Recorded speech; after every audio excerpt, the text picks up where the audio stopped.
It's so weird to me because it feels like a show that was not supposed to be a musical. The music comes out of nowhere and smacks you in the face with a shovel. It'll be like, I went to the park. Yes, I did. That clip was brought to you by Liam's crotch. You're welcome. No way.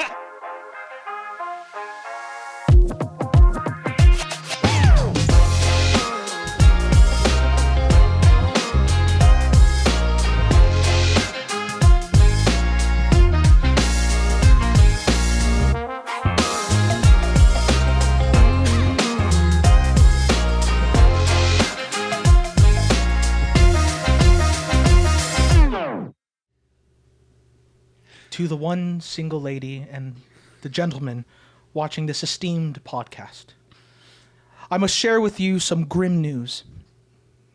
News that breaks my heart. I'm sure you've noticed that someone is missing on this podcast. Charles Carlyle, the man I call Mikey, friend. Hazbin Hotel fucking killed him. And I don't know if I can ever emotionally recover, physically recover, or financially recover. But nonetheless, we must continue on.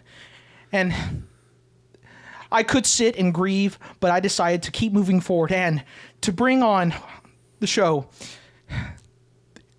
his two spawns. Nathan, Brady, when I look upon both of you, I see that Mikey's seed is truly strong. Nathan, I see the strong, resilient spirit that Mikey has. Yeah, that. And then, of course, that pure Aryan bloodline. Continuing on with you. Truly, though he may be gone. No, you can't make me. His I children, left that behind. his bastard sons remain. I need a moment of silence for him. And roll that intro. Then roll that intro.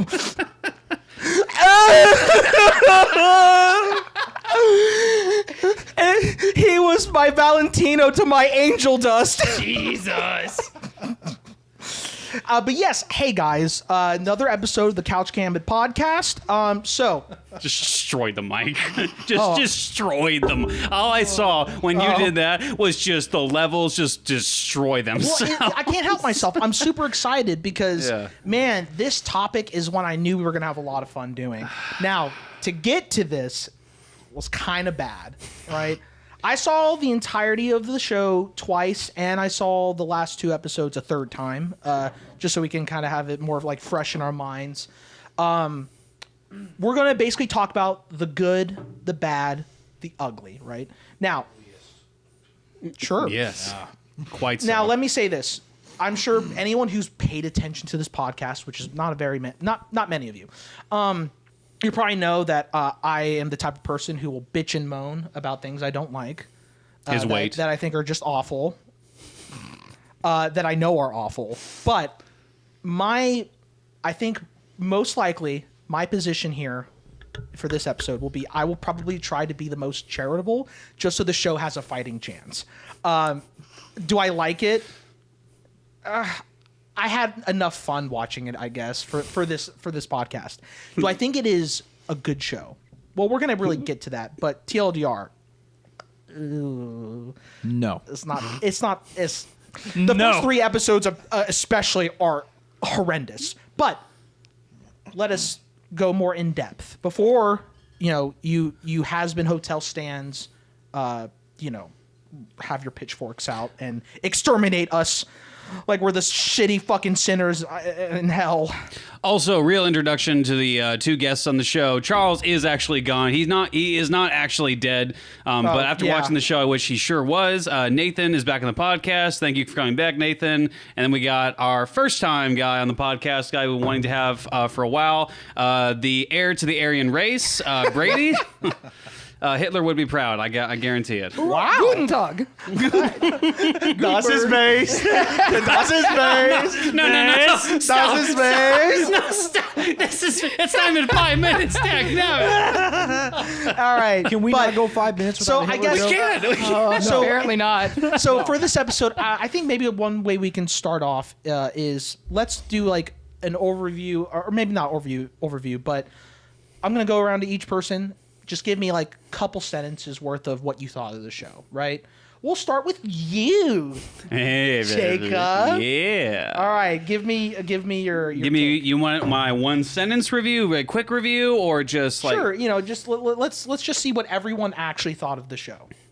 a potentially interesting show spoiled by garbage storytelling, bad writing, and generic characters. Wow, that's rough, buddy. Tell us Yeah. how you really feel. Yeah. Don't hold anything back. Okay. Well, that's what we'll go into detail about that in a We bit. will But that's go my into quick. detail. That's my quick one sentence review. I passed the buck. This is just so people watching this get an understanding of like Yeah. where each person is going to be on the fucking spectrum of either maybe liking it, hating it, being in the middle. Right. Let's find Now, out. to be clear, I can understand some of the good qualities of the show. There are good qualities of the show. We will discuss those discuss qualities. them, But yes. as a whole, I don't want to watch this For show sure. again. There are genuinely there are things to like about the Yes, show. there are. There are some things to like about it. But Liam, Conceptually interesting with a poor method of stringing those interesting elements together. That's how I have to review this show. I'd say that they have good concepts going for it, but at the end of the day, it's like the writers had no clue on how to actually work with these concepts.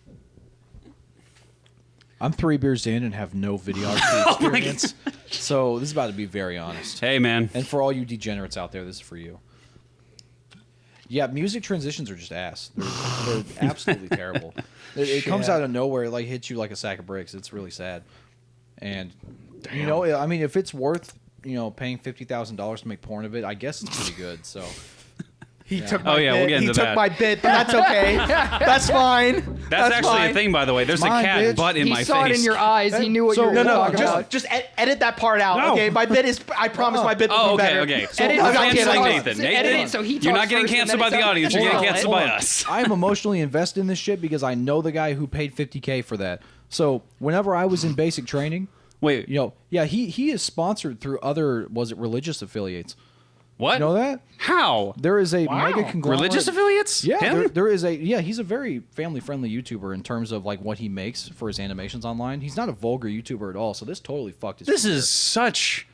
How? Again, first I'm hearing of it. So. Okay, we'll get to Got that. pulled into a rabbit hole immediately. I'll talk about that later. What That's in the this world? podcast, Brady. That's this podcast. Okay, I'll save that for later. But this guy is, long story short, totally fucked. So Cool. because Yeah, he doesn't probably. just make money from his YouTube channel. All of his other sponsors are gone. They are. Yeah, deservedly so. yeah. Which They're okay, we'll gone. get into that. No, that's a whole Right. different Okay. topic. Brady, Okay, come my so child. I'm one- sorry, Charles's child. Okay. All right. Calm down, Angel. Z, Dust. All right. Daddy. Oh dear. Father. Okay. I guess one sentence would probably be an inspired original idea with really rough execution.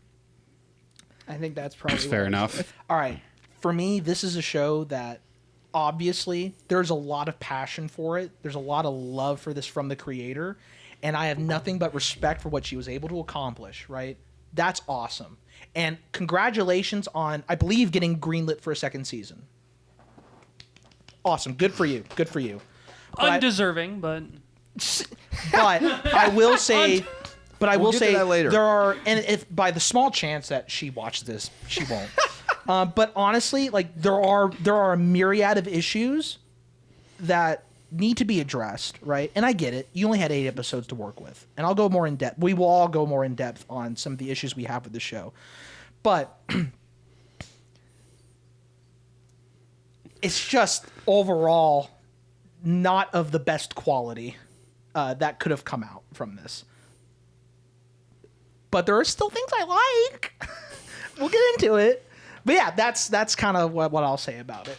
Do we want to go on episode basis, or do we want to just as a? Well, wait, we've kind of already run through our thoughts. Why don't we just go on episode Let's basis? inform the audience. What's well, up? episode to episode basis, but we're first going to kind of explore the pilot. My thoughts on the pilot.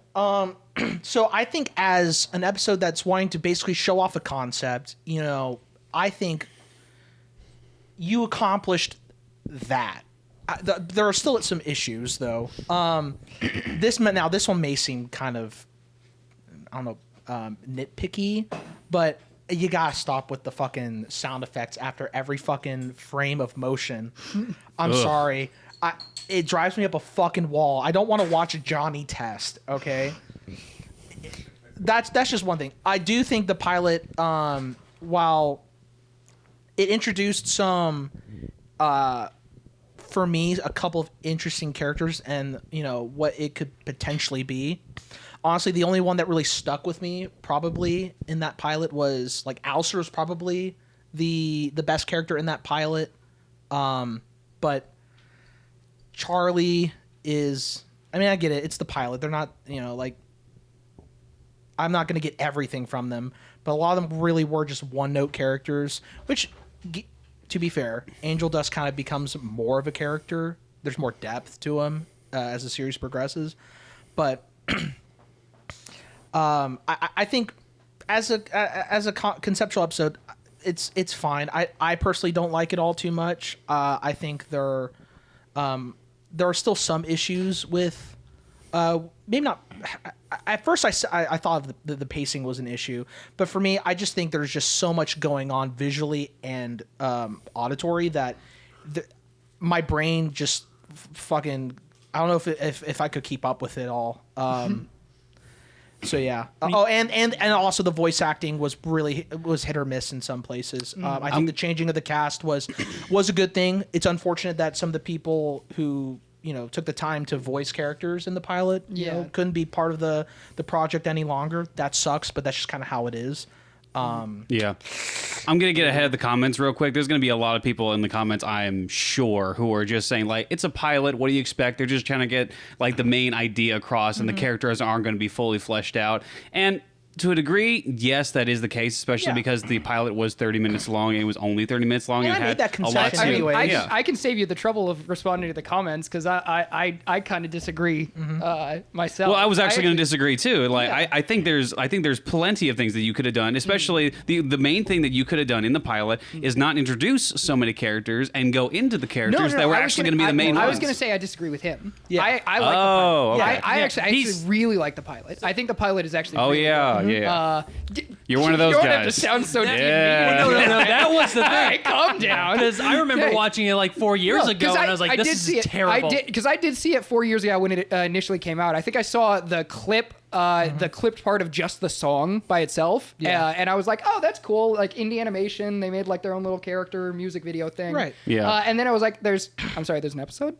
This is connect to an actual thing. Okay, cool." Yeah. So I watched it, and then I think it's actually a really good pilot. I think it would actually be a really good first episode to a series. Do you like the don't- editing? Huh? Do you like the editing in it? I think the editing's okay. Okay. I don't think it's super professional. But it is decent. It's decently paced. I think it does a well enough job establishing the main cast, which I think is why they wanted to get all the characters in that first pilot. They want you to know that, first of all, as a pitch, right? Yeah. They want to be able to go to studios and being like, this is going to be the main cast. This is what the story's about.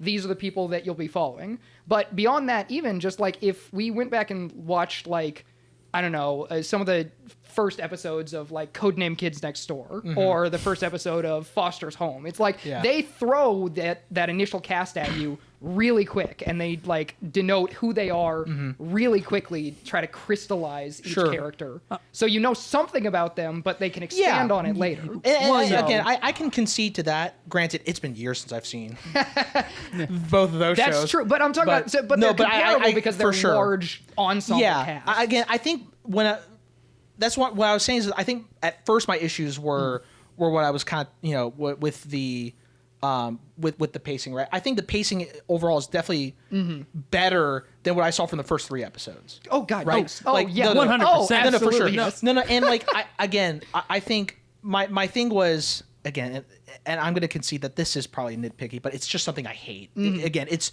the constant just, for me, the visual overload was not big an issue with just the fucking constant sound effects with every frame. Goodness Yeah. gracious. I just don't like that. I think Yeah, it's yeah. needless, and I find it annoying. Again, to be fair, if you say that's a nitpick, I can concede to that. To be fair, I don't think it's too much of a nitpick because while Brady, I do generally agree. Yes, to throw it out as a pitch and to introduce every single character and to establish the concept of the show, I get it. I think it falls short. One, because of the constant sound effects at every joint moving in someone's body, just pounding into your head, just never stopping. Oh yeah. Add on to it the fact that there's like 5 plot lines like just happening In the this pilot? In the pilot, there's just so much going Hang on. Which plot lines? So okay, maybe plot lines is the wrong word. Okay, May- 'cause wrong word. Yeah. I used the wrong word. It's just like there's just so much like actual things happening in the show. Well, yes, yeah, but I think they limited it pretty well to, and I think I'm gonna save you from being the man in the firing range right now because I think I'm gonna end up being the has-been I feel like I think defender. I'll be the has-been. Brady. You will never be back on this podcast after Brady, to be stating fair, this hey, clearly I think both wrong of us would opinion. probably take the same side Yeah. from here on out. Yeah. I think we might just have this one disagreement. Yeah. I think that's really the big thing because again, Yeah. I do think the pilot's better than the first Yeah. 3 episodes. I don't know. I Right, just but- I think the pilot does a pretty decent job of keeping itself to its main concept, with sprinkling in a few mysteries to be Yeah. expanded on later. Unfortunately, in it's a there. false promise. Well, yes, It is a false promise. We'll get But more we're into just- that. I know we're just we're talking judging about it by the pilot. episode itself. Yes, if we're just I'm with talking about it, the pilot, then yes. it does a really good job establishing premise. Hey, sure. here's this like Foster's home type place but, in hell. But also, where but my sinners thing get is, when you rehabilitated. then look at it as a whole, though, right? If Yes. you look at the pilot as the first episode, which you probably, I almost dropped my What babe. the heck? Don't worry about it. But like, Good it's just- reflexes. that's also why my enjoyment of the enjoyment I did find in the pilot wanes a bit is because when I look at like it as an overall package. Well, that was one of my biggest problems watching those first 3 episodes because it almost feels like you are supposed to have seen the pilot. Yes. But also there are details that are different.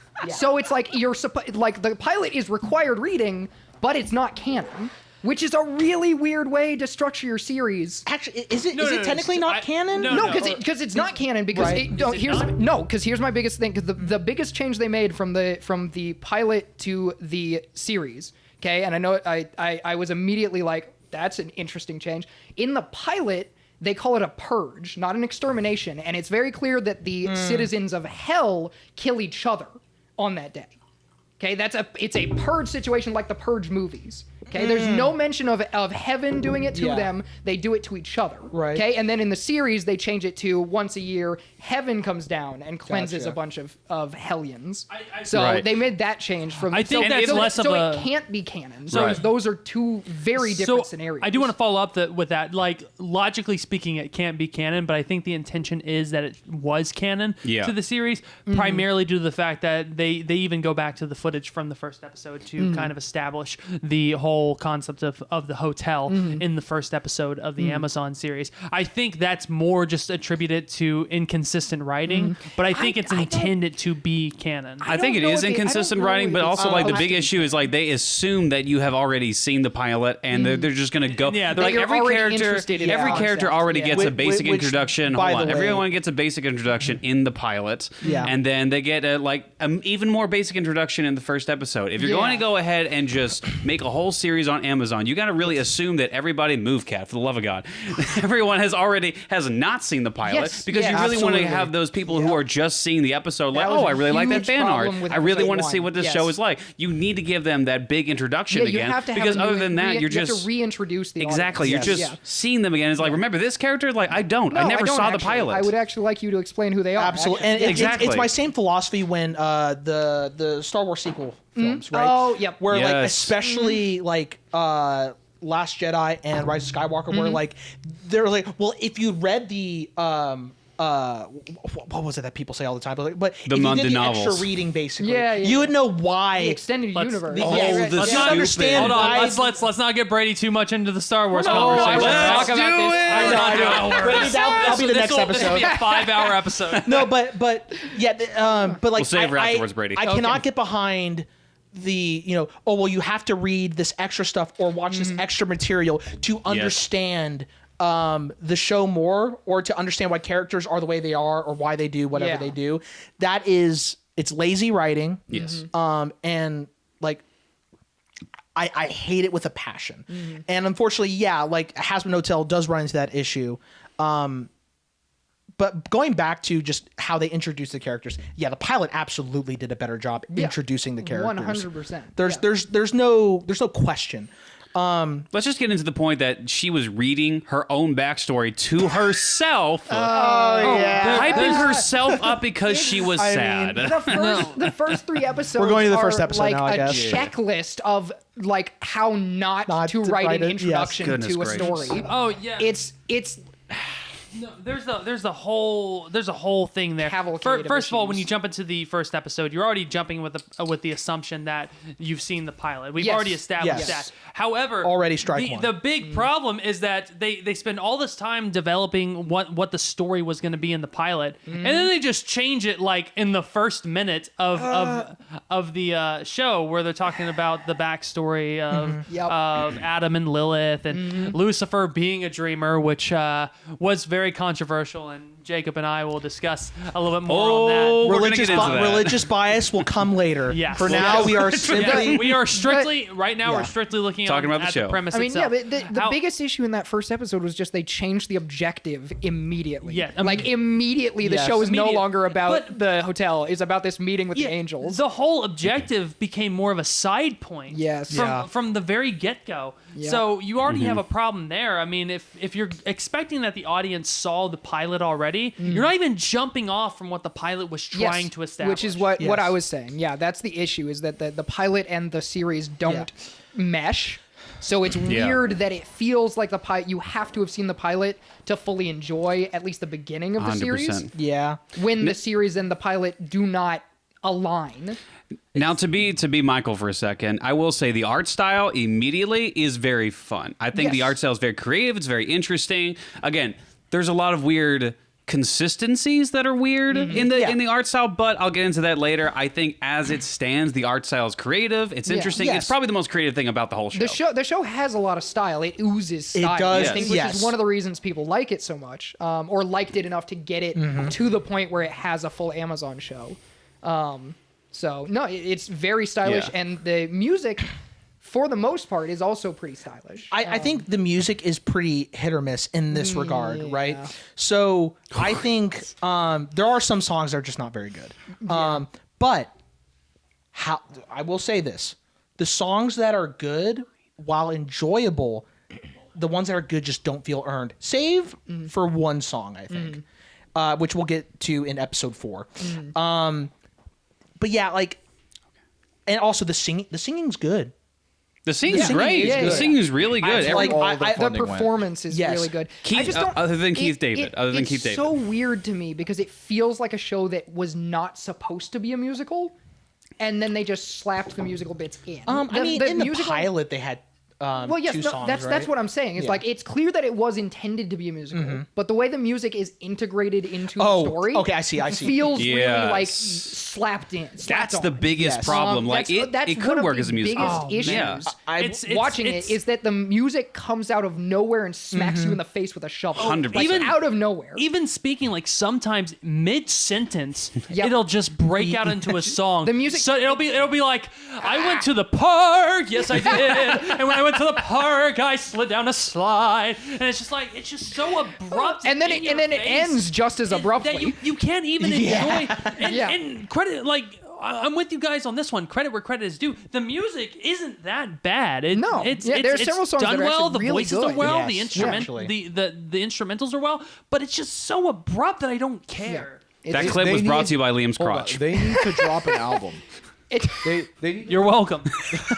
Oh God. They need to drop an album of just the music, and I'll bet it would do pretty good. Yeah, the music's not bad. And it's, by itself, it's not bad. But like again, like you said, integrated. Yeah. I disagree with you. I think the music could very much work, and I think it is a musical by definition. No. But and I agree with you. The integration is not good because I know conceptually it was always meant to be a musical, right? But the way that they're integrating the story almost makes it feel like at some point they were like, let's ditch the musical, and then they were like, no, put the music back. Put the music back. But here's the thing: to defend it for a second, in some areas, it's kind of funny when they just all of a sudden just start doing it, but they never fix that issue. Yeah. They always never have a build up, or even to stress a little bit more. Sometimes the music kind of feels like it's repeating the point that was made just prior to the actual point made in dialogue. Take episode 2 when they find out like, the angel was killed, and they just basically re-say the same thing in a song. Are you talking about the Overlord meeting? Yes, in the Overlord. 3. Yes, that's episode 3. Yes, episode 3. Sorry, it all we know, Brady. I know. We know. It's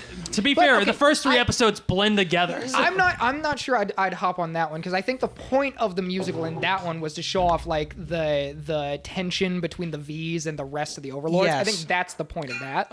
Well, and also, and here's the thing. So one thing about that episode is that while they were basically kind of going back and forth before the song about what to do, right? Yeah. Velvet notices that Camilla, is it Camilla or Carmilla? Carmilla, I think. Carmilla.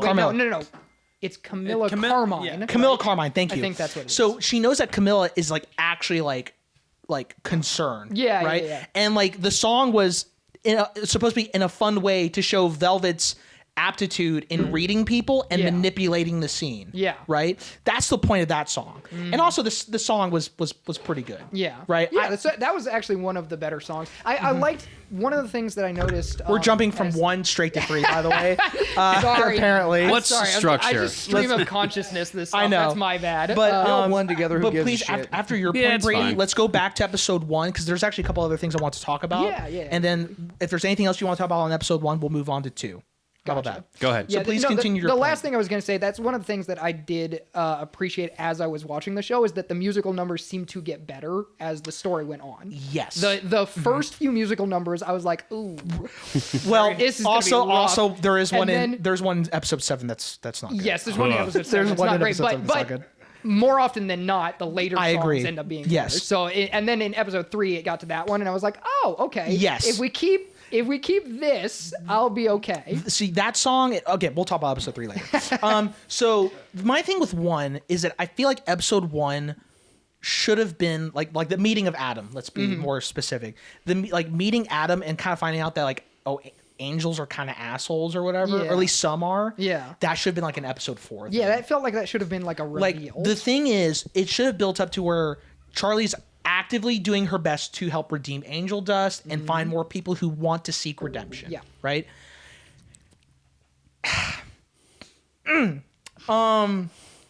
Fucking we could have built up to not only that, but also Charlie actually thinking that heaven is going to be this there's going to be this wonderful end goal. Yeah. She can't wait for angels to see her plan. She truly believes in the process, right? And she believes in the angels and all that stuff, because they're goody two shoes, you know. Nice people. And then in episode 4, which what they could have done was make Adam seem more like a nice guy at first, until she then tells him her plan, and that's when the more angelic facade is are you fucking serious? And you've been like, whoa. Yeah. It just the meeting with Adam in the first episode makes the entire story going forward feel a little confused and a little unclear, because it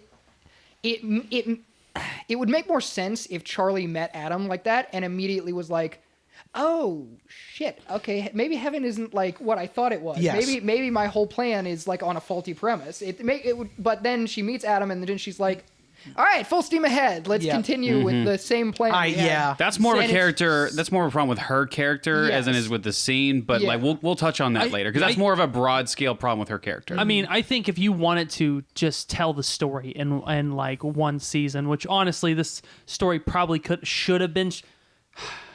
stretched out. As much as I'd hate to say that this story should have been stretched out, it should have been stretched out probably like 2 seasons. However, I get it. They had 8 episodes. My problem is if you had a limited number of episodes, you should have just kept with the original concept. Yes. And then, following your point, develop the progression of each character kind of improving in a certain way. Yeah. And then that's when the proposal should have actually been introduced to Adam. Yeah. That way we actually have we have some merit to go off of. It's like we've seen these characters change. We've seen these characters, and improve, we know this can sympathize work. with them. And you know, instead of that, any and any then character, Adam can be like, no, just completely demeaning. Which, by the way, been more emotionally Yeah. satisfying. And here, actually, to add on to that, so okay, I understand.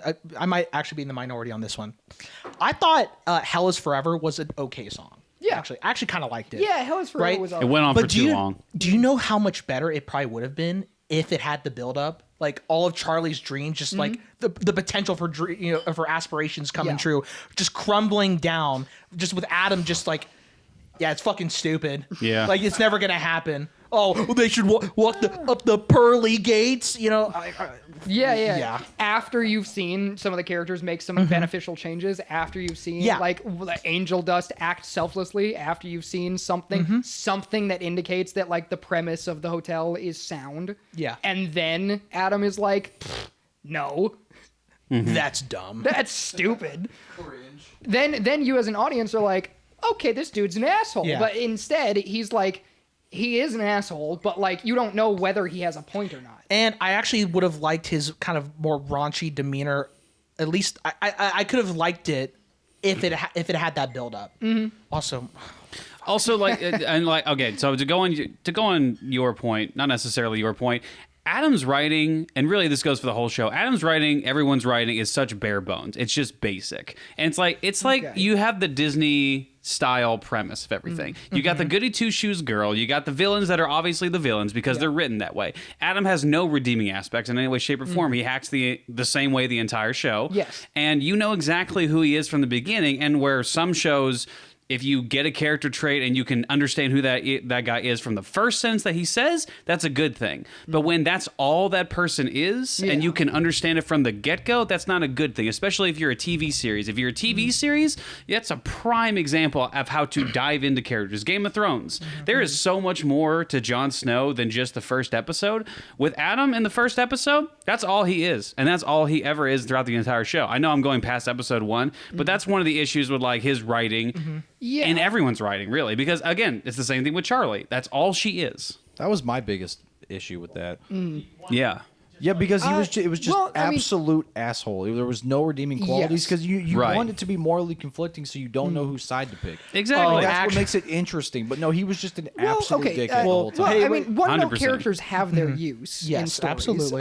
And I don't know if there was ever supposed to be a moment where you were like, who should I root for, heaven or hell? Right. I don't think that was ever supposed to be part of the deal. I think it was from the beginning you were supposed to. One be quick on. thing. So I'm on a Discord where with a lot of people who critique movies, TV shows, and all that, and it's pretty diverse in the sense of like I spoke with Hazbin Hotel haters, enjoyers, and people like me who are kind of perhaps more on the middle ground.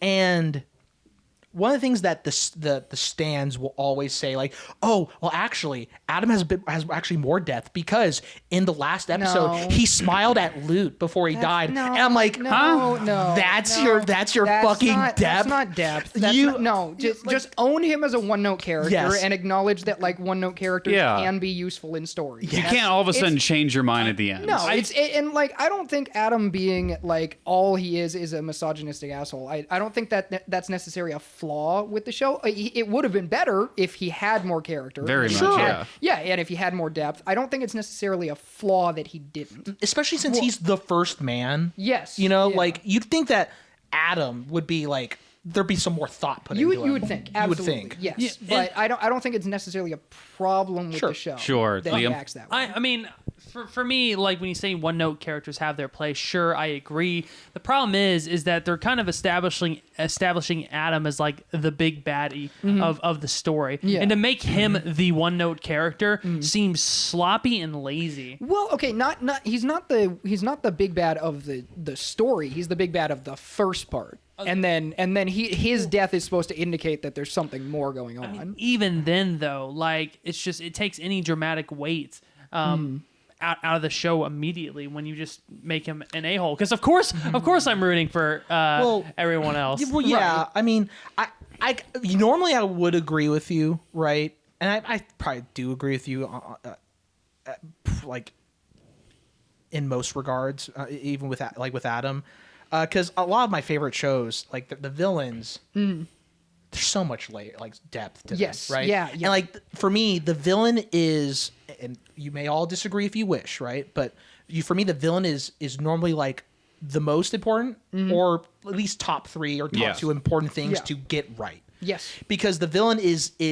plays an active role, right? The protagonist is always reacting to what is happening in most cases, right? 100%. And like villains that are normally like they're just they're bad, they're evil just for the sake of being evil. Normally it's boring, right? But like there are cases where like Lord of the Rings. We all like Lord of the Rings. Yeah. Saruman, cartoonishly evil. Yeah. But I still like him. Yeah. I mean, Sauron's just a fucking floating fire eyeball. But, well, to be fair, I like that's all. That's also very, very differently executed. I agree with Star Liam in the Wars, sense that trilogy, that is very cartoony. Yeah, that's actually a better example. Evil man in bathrobe. Evil man in bathrobe. that is his entire characterization in the first trilogy. And I'll get more into detail in this later, but we do need to go ahead and jump to the second episode here in just a moment. Sure. But I do want to add. Yes, sorry. But I do want to add one point just to kind of follow up on that earlier. This show visually kind of reminds me of a lot of the like 2010 Cartoon Network shows that were coming out at the time. The problem is that those shows have much better writing behind it, and they actually develop the villains well. And if that's the style you're going to, I kind of want to see a reflection of the effort that was put into those shows. Like this show would have been they didn't know they were going to get revamped for a second season. They only had like 8 episodes. It's like, why not just go full out with just a character development story and just focus on making episodes, just building the characters as much as possible. I get that you want to have a satisfying plot, but here's the thing: if you can draw the intention of viewers in, and they did get greenlit for a second season, so I guess it ended up working out. However, if you were concerned that you weren't going to get greenlit, spend your time just making the show as quality as possible 100%. so that you drastically increase your chances of getting and also this is supposed to be an adult show. I get it's a cartoon, but it's still supposed to be aimed at adults, and you did you didn't even do the bare minimum. You did the basic elements of a character without adding the character. Well, okay, so I think, and I'll kind of play devil's advocate here for the show for that point of like just dive in and make it a character driven story, right? Make it as good as you can on the character side, and people will love it. And I agree with you, and I absolutely do.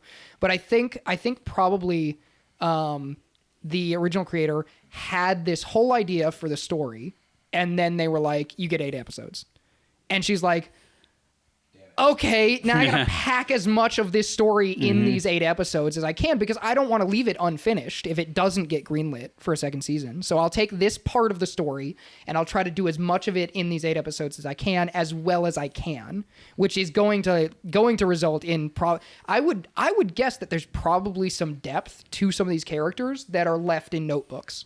On the writer's desk. It was and I think that those probably got cut away because they wanted to have something finished. They wanted to have a finished story that if season 2 never came, you could still watch and be satisfied with. And that's completely fair. But think about this. If we look at every individual in the hotel, and we kind of start off as a jumping point with the original concept of the show, where this hotel is about redeeming sinners. Yeah. And we just focused those 8 episodes on actually redeeming the sinners in those I'm episodes. not going to D&D, that would have been a much more satisfying season. No, I agree completely. Than what we get. I'm all for playing devil's advocate. Yeah, I get that they want to. It's okay. That This they is want more to do it. important. That they want to tell the story. Yeah. But again, like if you have this whole big story in mind, don't try to shorten it. Which I allow was gonna yourself to say- have the opportunity to actually build on it. Yep. And if you get greenlit for a season 2 with more episodes, then start the big story that you want to do. Yeah, no, and I was gonna say that about your point with like they needed to just stretch it out. I don't even necessarily think they needed to stretch it out. I think parts of it needed to be completely cut and left for later. I think the entire thing with like Heaven probably should not have shown up in season 1. Yeah, even. I think the entirety. Sorry, No. You were still having a point. So yeah, please I think the entirety of season 1 probably should have been jumping back and forth between the shenanigans trying to redeem the sinners and whatever the hell Alistair is doing. Yes. I think that should have been the back and forth, the A plot, B plot stuff. Yeah. Which they're and clearly then- building Alistair up to be the big baddie in this Probably, show. yeah. Again, I do think one of two things needed to happen, and I am in agreement that we should have just cut the whole angel thing out, right? Maybe not the Adam part, like maybe that could have been like saved for like one of like the last episodes. Yeah, I was gonna say maybe have the meeting with Adam happen penultimate or last episode. Yeah, have that happen near the end where it's like, actually, this is gonna be the focus. No. forward. Have the penultimate be that meeting, and then the last episode is, even though like she's she is down about it, and like the hotel residents are all down about it. They go, they understand, like, but this is still something that is worth, like fighting for, trying, and so basically the episode is like the promise of like, I'm gonna go to heaven, like where like to the top, and I'm gonna get this done. Yeah. And that would also make the timetable moving up feel way more impactful than it did in the first episode, because in the first episode, whether it's a year or half a year, to the audience, that doesn't really matter because we don't really have a frame of reference on how much you can get done. Yeah. But if over the course of the entire first season, maybe that takes 3 months and like people are making a little bit of progress, but not a ton. And then suddenly Adam at the penultimate episode is like, yeah, we're going to come in 3 months and fuck your shit up. Then you're like, oh, they do not have time. 6 months, but yeah. Well, yes, but like... Oh, if you want to change it to 3 months or something? So I see. like, yeah. So I got you. So you as an audience member have like a frame of reference of like, oh no, that is not enough time to do anything. But yeah, let's move on to episode 2 / like the points that we want to go on. So episode 2, what happened in episode 2? I'm trying I'm to break the episode. Okay, Michael, remind us what happened in episode 2. So episode 2 introduces the V's. Okay. Yes. Okay, it introduces Vox. It introduces Velvet and Valentino in that order. I believe. Vox. And he's seen the show twice. I can tell. Vox is the. Huge fan. Yes. He won't admit it. That's but he exactly is. what. Yeah. Oh, absolutely. But yeah, Vox is the TV demon. Yep. Right. Yeah. Yep. He's fine, I guess. I mean, my thing is, he's in one episode where he actually talks, and then in episode 4 he's there for a scene. Yeah. That doesn't even talk. Yeah. And then he's just kind of shoved into episode 8. Yeah, kinda. yeah. Like the bits with Vox in episode 8, just at least like 50% of them felt like unnecessary. You know what I think Yes, would happen? yes. I think they realized that Alistair was their best character in the pilot, and they wanted to give him more detail. They wanted to give him a rivalry. They wanted to give him more things to do, because in reality, he's not really doing anything throughout the whole season other than just scheming for whatever reason. We still don't know by the end of the season, by the way. So Yeah. I feel like they wanted to give him some kind of rivalry, somebody to do. Well, sorry. No. Well, all I was gonna say, And I is, realize I said Alistair somebody probably to doesn't do. see him as a rival. No, he doesn't see him like as a at rival all. at all. Like if anything, like the only thing Alistair cares about is recognition. It seems. Though, like so, for example, like one of the things in episode 5 was like you could kind of tell he like was a little pissed that like Lucifer knows nothing about him. I actually don't. That's how I interpret it. Okay, I actually don't know if I agree with that being. I guess because the first scene you see of the Alistair not liking Lucifer is like when Lucifer goes in for a hug. So again, he probably just saw him as like a potential threat to his plan. Probably, I think there's something else going on. I think the stuff that went on with him and Lucifer in episode 5, I think that was an indication of something in Alistair's past. And I think it has something to do with Charlie's mom. I even said the same thing to Jacob and Nathan when we were watching throughout the whole series, save for the last 2 episodes. Yeah.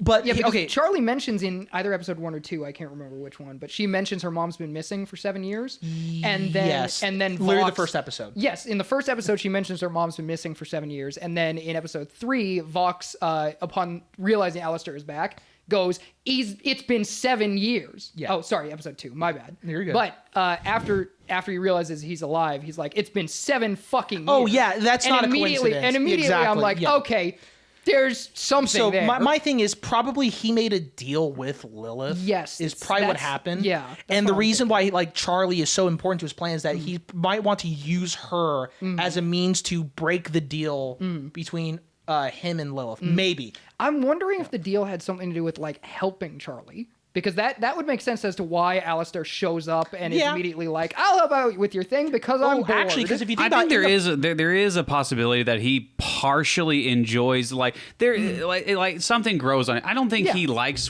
what she's doing. I don't think he agrees with what she's doing. I think part of him is interested because I don't think he sees Yes. the same It's side. for I his think he's more like the entertainment. Joker. Yes. He sees more of the chaos aspect. yeah, And he wants to I want to see where this goes. I'm interested. I agree, actually- but there's clearly like bigger There are- ideas. yes. Yes. There's bigger gears at work. Which is why he's interesting. if you think about Yes. it, I don't know if this is me just like trying to like draw something from thin air, but in the pilot, remember when Charlie calls her mom, Yes. and then literally like almost immediately after she fails to come in contact with her mom, Alistair shows up. Yeah. The radio demon's at the door. it's like that could be like a kind of like Yeah. foreshadowing that like Alistair is Yeah. tied to Lilith. Maybe, Yeah. maybe. And Husk also makes that zinger about Alistair being on a Good leash scene, as by the well, way. which is a really good scene, by Yes. the way. I do like that So scene. he's on somebody's leash. I bet it's Lilith. Yes, and it I could be. think it has something to do. And at that last scene in the final episode, where he's talking about trying to find a way out of some deal that he Yeah. made, I think he's trying to find a way out of whatever deal he made with Lilith. And another thing is that it's been like it was frequently, or not frequently, but like it was stated in the pilot and in episode 5 when they introduced Mimsy, whatever her name is. Mimsy, yeah. Yeah, that Alistair came into power who's quicker Mimsy than again? anyone. What's that? Who's Mimsy? The little The lady short who- fat chick. Yeah. Yes, the one who interrupted Lucifer. and Oh Alistair dear song. Lord. yeah. Yeah. No, so what if the deal he made was to accumulate power to basically rise up as an overlord in Yeah. such a short amount of time? Yeah. That could be That the could deal be. he made. Could be it. It- Yeah. It could be. Again, I don't know for certain. Yeah. But back to episode 2. Yes, Jesus sorry, Christ. yeah. Jesus. Jesus. I mean, he's part of episode 2. No, it makes sense. for sure. What were we on episode 2? So What we were talking about? we're TV really talking boy. about the V's. Yes. The So, yes. oh yeah, we went on a tangent about how Alistair doesn't really see anyone as a fucking rival. Yes, no, he clearly doesn't see Vox as a rival. Actually, I'll get to this in episode 3 to go back to a point I made earlier about something. Hopefully, I remember. But yeah, they introduced the V's, and I think Vox's introduction is fine. Velvet's is he probably has the best introduction. Yeah. For me, I think she like. I also like her voice. Yeah, I like her fair. voice. I like her voice. I like the design as well. The design's good too. Yeah. Valentino probably has the worst fucking introduction. I like at least compared to like the What because- was his introduction? So No, pretty much exactly. like he's I think I understand what they were kind of going for, right? Is that he's basically past the facade of him being this like fucking badass ruthless individual. He's just a whiny bitch. He's a diva. Yeah, Yeah. that's the introduction. Is But- he's a diva Yes. who like wants to pass himself off as this like hard yes. gang gang leader. And like but like he does such awful terrible shit that like I feel like that's how he should have been introduced. And then you get to see him he's a fucking diva. Yeah. Right? My other issue, I feel like his accent is kind of all over the place at times. Yeah. You know? Yeah, like yeah. in the beginning, one person told me, he's like, yeah, at first I thought he was Irish. I was like, what? Whoa, holy shit. What?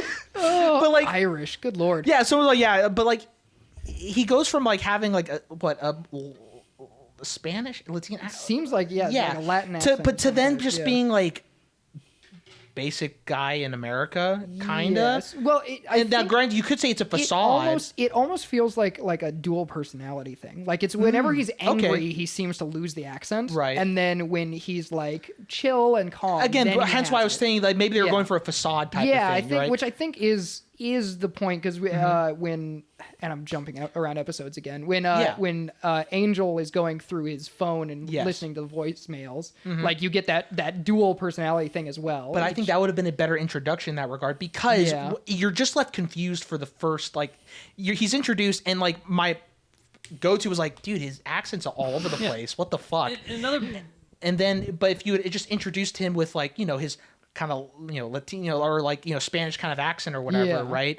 Been like, okay, so that's how he is. But then like you see how he like behind closed doors, he's pissed and he just, the accent just fluctuates. You're like, oh, gotcha. That's not real. It's not real at all. Gotcha. I think another problem with it is just the fact that it was just an overall kind of like lazy introduction. It kind of just threw the character in there. He didn't really serve any purpose to the overall story being told in the second episode, and then he suddenly makes a return in episode 4 to play a bigger role in the story after pretty much having no development in the second episode whatsoever. Yeah, that's a good summarization for most of the characters. A lot of their introductions. That's going to be but his introduction in episode 2 is set up pointless for what happens in episode 4. Well, yes, but it could have been done differently. Not well. Nathan, you okay? Visually, I like their introductions. Like I like how they play with his smoke or whatever. I think usually like visually the show can look really good. Yeah, it actually can look really good. It's just the writing I have issue. That's the big thing. It always just seems like these really popular shows and movies. It always boils down to like I have issues with the writing. Yes, absolutely. It feels rushed. It feels very rushed. Well, yeah, but again, there's a lot of things to like about it, but there's plenty of things to like about it. But there's a lot of issues. I think that the show is the creator's clearly really passionate about the story that they want to tell. And I don't think that the issues damage that story to the extent that it like sinks the season. Yeah. That's just it for me.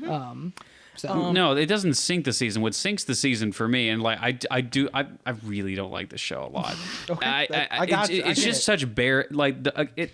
Again, it's more of a broad point. I will go back to this. I'm positive because I'm alcohol intensive right now.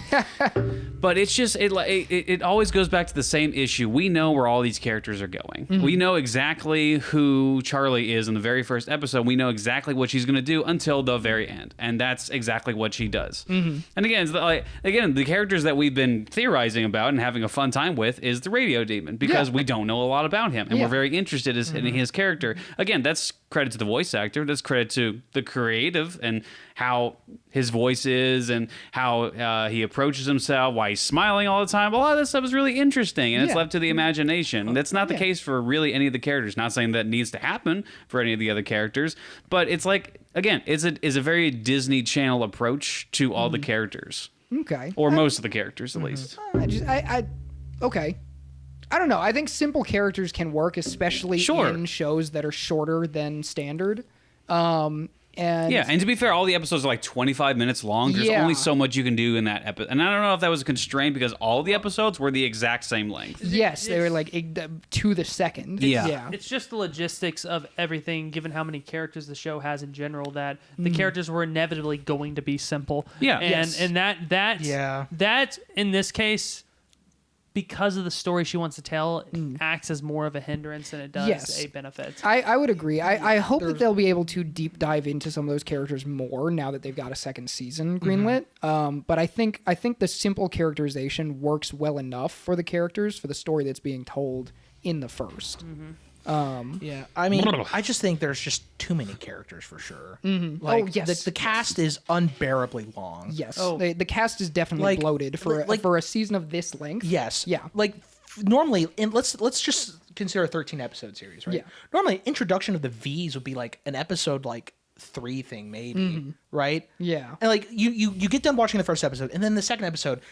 The first thing you start watching is the V's. I'm like, who the fuck are they? Where are we? Yeah. What's happening? Yeah. What? You have the hotel gang introduced in the first episode. You have the V's introduced in the second episode. You have the council of overlords in the third episode. Yes. You have these giant groups of people being introduced every episode.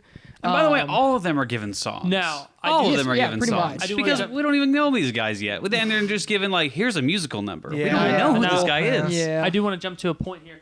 Speaking of like just too many of just it being loaded with characters, we get to towards the end of the second episode, and Serpentius is introduced as a character in the show, which just adds to the hotel cast. Which honestly, he ended up being a likable character. Yes, at the end. I love Serpentius. Serpentius is good. Serpentius is great. So Yeah. Serpentius is one of the characters that is very enjoyable in the show. So Yeah. I He's don't the man.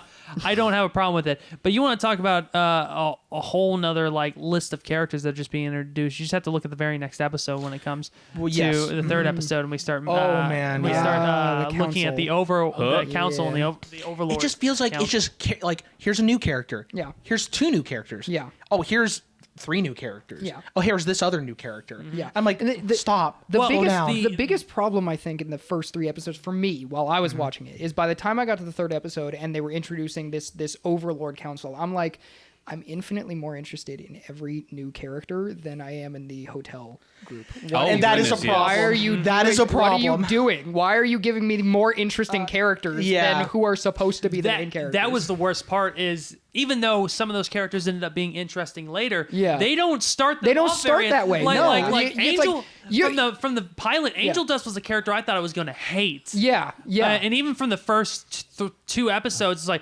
man, I Yeah. really don't like this character. But Yeah. in the hotel group, you gave me a cat with wings, and in this episode, you're giving me this spider lord like Yes. Shakespearean Yeah. dude. Zestial. Like, what are you, dude? This guy's cool. Yeah. What's his deal? Even the way his speech pattern, Yes, because yeah. you can tell this is actually great. You can tell that he is old, just by the way he speaks. Yes. You don't and like granted, then they have like Alistair's like like, oh, you're an angel, a compliment from such an ancient being such as yourself. I'm like, overplay it a little. exactly. bit, I'm like, but- I don't need that. Yeah, because Alistair like. I don't know. He is a theatric kind of guy. He Yeah. probably would say something like that, but Yeah. the audience felt like a doesn't little need that. much. Yes, Yeah. but yeah, just his speech patterns. I'd be like, I already knew. It was like He's old. He's He is old. Yeah. He very is ancient. powerful. Yeah, and you get the reaction of everybody on the street around where they're Yes. like, Fuck. Just showing us. Yeah. Was it like and like? Was it a little much? You could argue that maybe, Yeah. but like Yeah. we're But in it's a hell. good sequence. Yeah, it's like people would really- rather light themselves on fire Yeah. than be in the vicinity of these 2 powerhouses. yeah, at the same time. Yeah. Yeah, no, that was a very effective character introduction. You know what seems weird to me? The 2 main characters seems like just what every goth girl wishes that they could be. Just this like disturbed person who just is trying to be edgy. And then the rest of the characters are, I agree, like you were talking before, actually interesting. Why is that thing a cat? Why is that thing a snake? Yeah. He's a talking snake. I want to know There more is about some- that okay, guy. so there is His some furry minions mates. You're referring are to, little to Charlie eggs. and Vaggie, right? Oh yeah, The two Charlie main and Vaggie. characters? Which, Okay. by the way, her name is Vaggie. Yeah. her name is. It's not even. at least it's you not got- even subtle. What do you would- think wait, that wait, is? That's what it You would is. think that she would like change her You name would think too. she would. You'd yeah, think you'd that, she would Nah. change but that. no. They don't Why give an would you- explanation why her name. I mean, we kind of know. They, I mean, Yeah. they said that Adam named her. Yeah, which- Adam named her Yeah. after After the his best thing favorite ever. thing. That's her favorite. Yeah. Which Oh, I forgot about that. confuses me a bit because why is Adam naming angels? Why is that a So thing? Yeah. Did he name Loot? Because I don't think he knows what that is. Right. I don't. I'm trying to remember if it was established that like that they were like the exorcists or whatever they call Yes, them. yeah, the extermination Or squad. yeah, are they like created by? Because Adam's the head of this. Adam's the army. head of it. Yeah. So like, did he create them? I don't Or, think there's like- any I think created this- beings. I think this leads into another like issue with it. Yeah. The world building in World building is- Hazbin Hotel Woo. is so vague Nuts. and undescribed. Yes. It's kind of no. infuriating. By the way, Here's welcome a- back, Nathan. Here's another thing. Here's another What are thing. we on? It's like We're same on thing world that- building now, apparently. The thing that pissed me off again. Welcome back, Liam. Is that people in the Discord who defend the show Mm-hmm. are like, Well, actually, if you had kept up with the creative process of the show, and you watched the other show that Vizipop made, Hell of a Boss. Hell of a Boss, Yes. you would have understood. No, nay, no, Do not no. MCU me. I absolutely will not do another 16 hours of required watching to understand a standalone show. It's the same thing Stop with the it. novel and The Last Jedi. You Yes, shouldn't be you should not- required you should to not- indulge other material Unless in it order is to a enjoy season this. 2 or unless it's a subsequent season of the same series, I should not have to do required viewing to understand. Absolutely not. No, nay. So those kinds of things are for like world building details that are inconsequential, like neat things, like why do like those trees look the way they do? Why do those like things work the way they do in the background? It's like those kind of world building attributes. Those things can go in like compendiums or like OVAs or like spin-off series. For sure. But like key world building details like, I don't know, how does the Extermination Squad exist? Or like, why does hell work the way it does? Why do demon powers work the way they do? Why is that guy's face a television set? There's What a is whole. happening? I have. I'm not even kidding. Probably a list of like 40 questions Yeah. that the show does not answer. Yeah. So we'll go into that in a second. Also, and I think you said this was one of them when I brought it up, but like Yeah. hell doesn't seem like what hell would be. No. It's just it's just shittier Earth. It's like just Chicago. Detroit. No, It's just Detroit. wait a minute. It's just New York. Wait a minute. No, hell is Chicago. Oh You my seeing God. everything that is described in hell happened in Yeah. Chicago yesterday. I think Yeah. San Francisco is the city you're looking for. My apologies. Yes. No, but Anywhere that was in another California. that was another thing California. I think they did better in the Yeah. pilot was that the over the top violence, the explosions everywhere, Yeah. literally violence, sex, gore, literally in every frame of the pilot. It was like, okay, yeah, no, this is hell. This is actually hell. That makes sense. But in this one, it's very much dialed. As weird as this feels to say about this show, dialed down. To the point where it's like, oh, this is just like a city, like a bad Yeah. city, You but did this is have- a city. Of all things to Did you have dial the first down. episode Yeah. where it was actually like hellish people were killing each other. Yes, yeah. Though that was like after an extermination, Yeah. where like it's the natural human response to like Yeah. fucking loot and like Yeah. do terrible shit because they're freaking out. Yeah, and there were dead bodies everywhere because the extermination had just happened. But yeah, like hell is it's just Yeah. I could totally see like if you could tell me that like it's set on Earth but with like weird creature people instead of humans. This is Monsterville. Yes, thank you. Yeah. There Yeah. we go. This is Monsterville. Yeah. Which, to be fair, like if there are earthly elements within hell, that would make sense because that would be something that would be tangible. I can understand where that comes from, but the problem is all it is a city on Earth, but just calling it a different name. Yeah. That's all it is. And also, so like death in hell. What? Questions. Yes. Oh God. How does this I wanna work? know the insinuation that I got, and maybe I'm completely off base here. Maybe I'm not. You go to super hell. The insinuation that it seemed to be is that maybe demons can't kill each other in hell. Yeah. That seemed to be like the case because they refer to like her mom is missing, where it might be like you might assume that like another demon killed her. Right. They referred to Alistair as missing or gone. Yeah. They don't refer to him as killed. And when That's true, actually. Valentino rips apart what was the other V's, the fashion V? What is her name? Velvet. Velvet. When Valentino rips apart remember this? Velvet's rips apart Velvet's model, she talks about it'll take her a while to put herself back together. Yeah. And it's like, okay, so you can't, so like demons don't stay like dead. Yeah, they that- don't stay dead. That I got. unless they're killed by angels. But and again, like it's subtle how they like kind of incorporate that. Yeah. But again, my main question is like what happens when an angel kills them? Like so like is their soul just completely purged and they're doomed to Yeah. nothingness? yeah. Which in that case, what's the Unless point of they've hell? redeemed themselves, in which case, what happens? They to go to certain cases? heaven? Yeah. They get re-rolled. Spoilers, by the way. Well, okay. Episode Yeah. 3, Overlords met. Okay. I thought Velvet's song was fine. I thought it was, like it incorporated that she's a schemer. She's the not literal, but she's the backbone of the V. So Yeah. like she holds the shit confrontational together. one. Yeah. The overlords were instantly more interesting than the hotel cast, which is a problem. Now, not one other thing.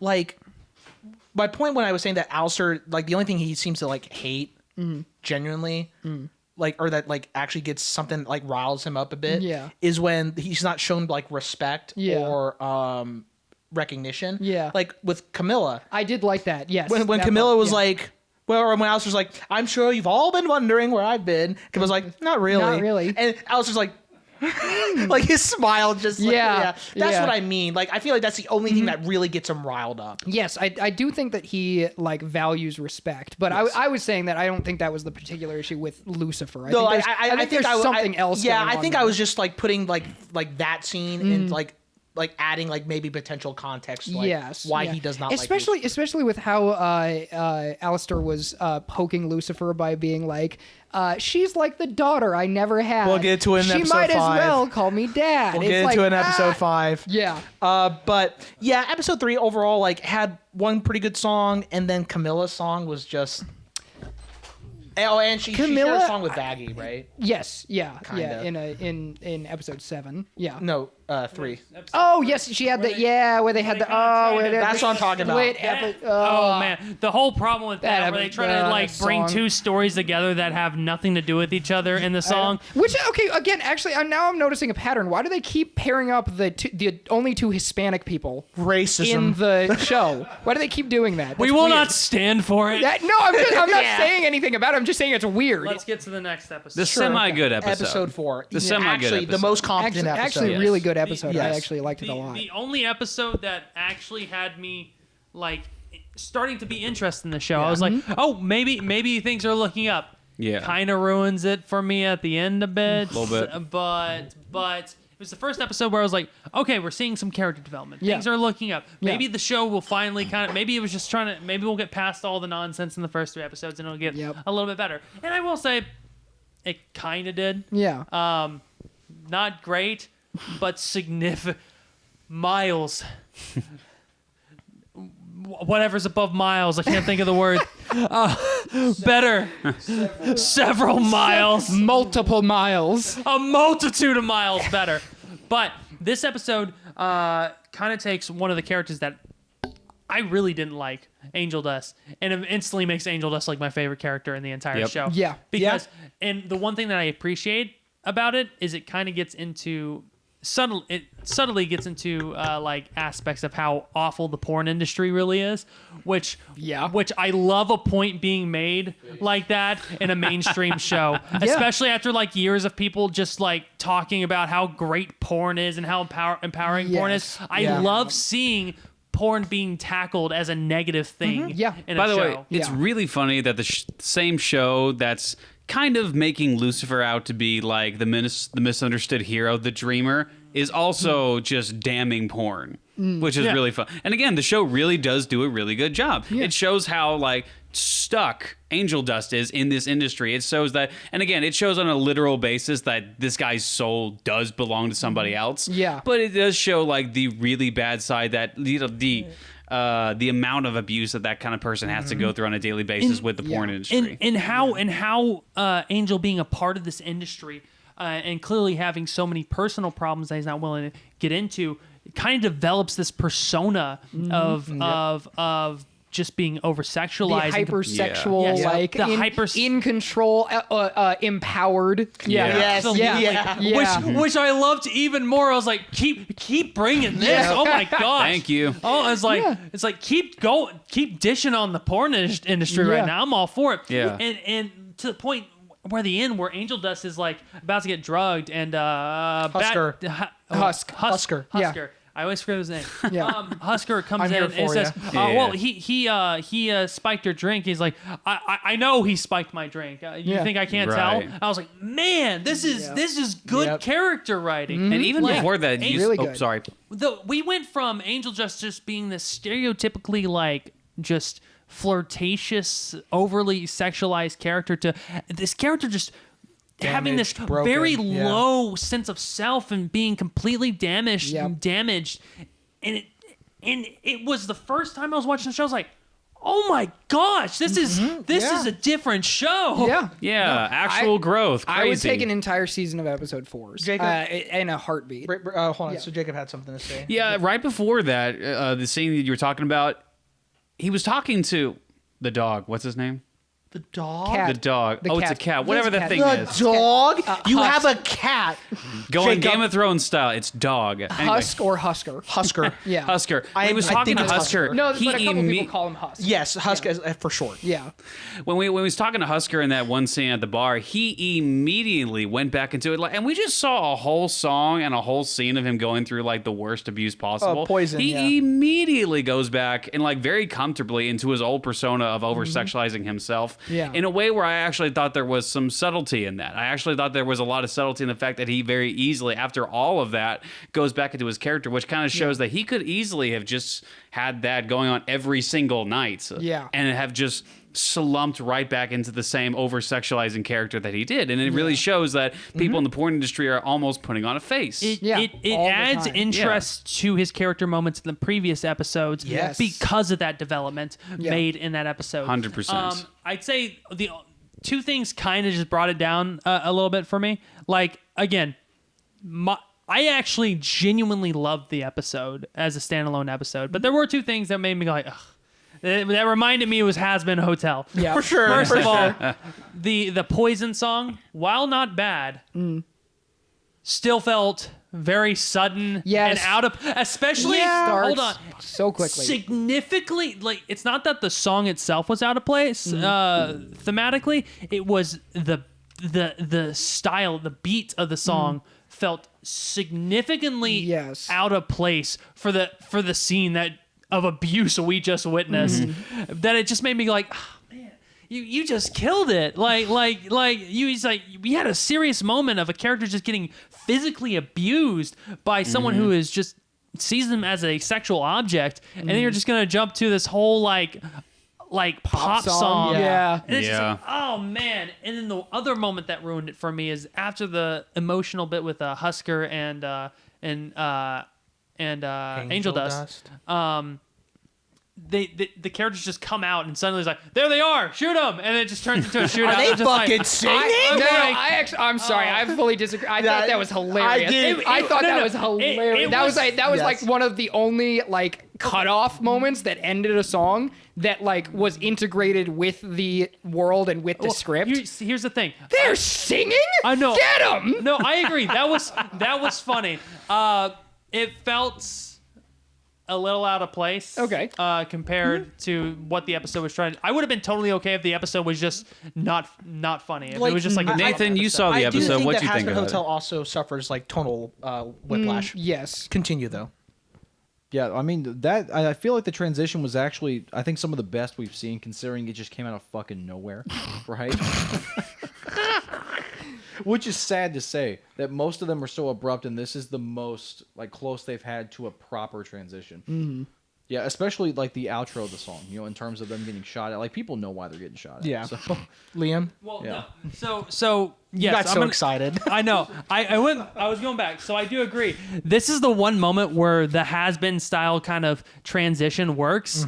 It's the wrong episode to put it in. Yeah. And it felt like the wrong episode to put it in. Because you got the one episode of actual character growth, and then all of a sudden, it's the problem with all the songs. They take any character growth and then mesh it into a song, which doesn't really count as character Yes. growth. It's a Well, musical I mean, moment. I'm on board. It In a musical, that's kind of what they're supposed to be. Yeah, is sure, but it is feels- important moments made to song. Yes, but That's- this feels very cheap. It feels like everything that could have been super dramatic and really bring the story forward is summed up in a montage song, and that's what I found annoying. Yeah, you look at like episode. You look like to go back to kind of the comparison I was making with 2010 style Cartoon Network shows. You look at like Adventure Time and the more dramatic episodes, they almost have like no comedy in them. It's just Yeah. like a actual drama Yes. for like an episode. Yeah. I wanted this episode to be that. 100%. Or like the Stewie and Brian. Like again, I thought it was hilarious. Yeah. I still laughed. It was like, are they singing? And then it turned into a shootout. Yeah. It was funny. It's just it kind of ruined the episode a little bit for me because it felt like we were just kind of going backwards after that.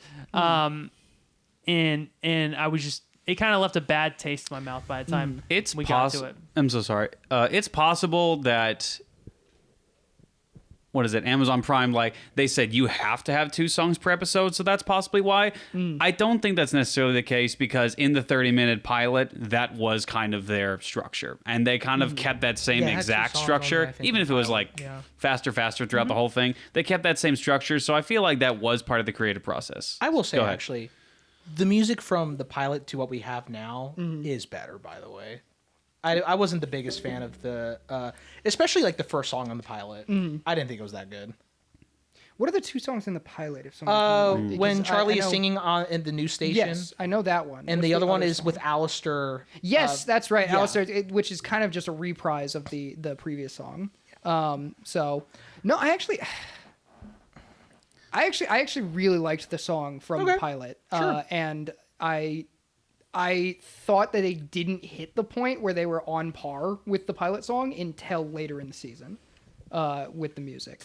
Oh, I mean, again, I think, like, if we're just talking, like, the first 3 episodes, yeah. You know, I'm talking mostly, like, some of the, I guess, bangers that we got 4 onward. Yeah. You know, because... Anyways, let's not talk about the pilot anymore. Sorry. Episode 5. So Keep going. I think episode 4 is definitely the best episode. I like what they did with Angel Dust. I do like what they did with Valentino.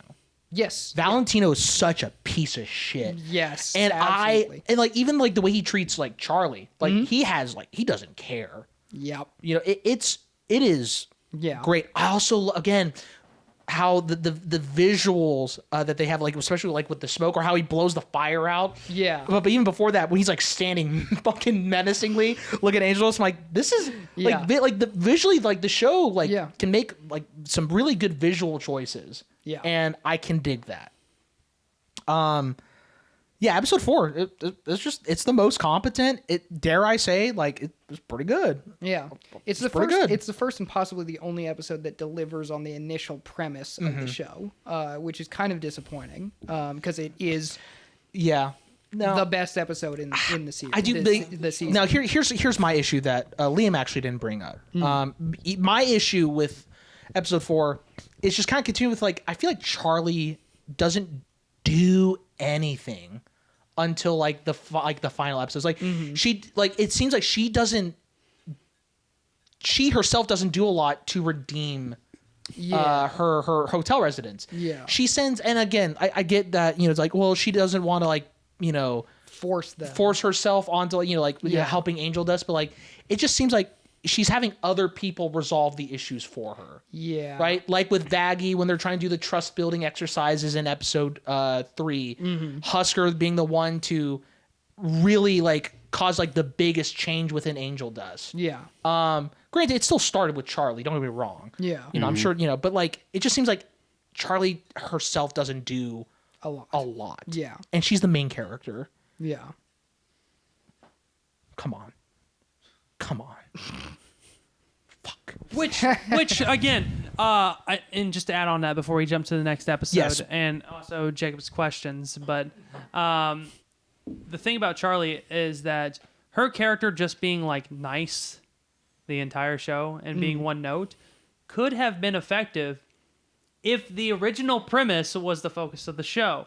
Because there are characters, so there are stories where there are main characters that are kind of like not flawed in many ways, and typically the storytelling perspective you take when the main character isn't flawed is you would show their impact on more flawed characters. Yeah, you would show how they have made significant change. So I think Charlie's character would have probably been a lot less annoying if, and yes, I'm saying annoying because she is No, Vaggie's my least favorite character. Goodness gracious. But Charlie's my second least favorite character in the show. No character development in this entire show.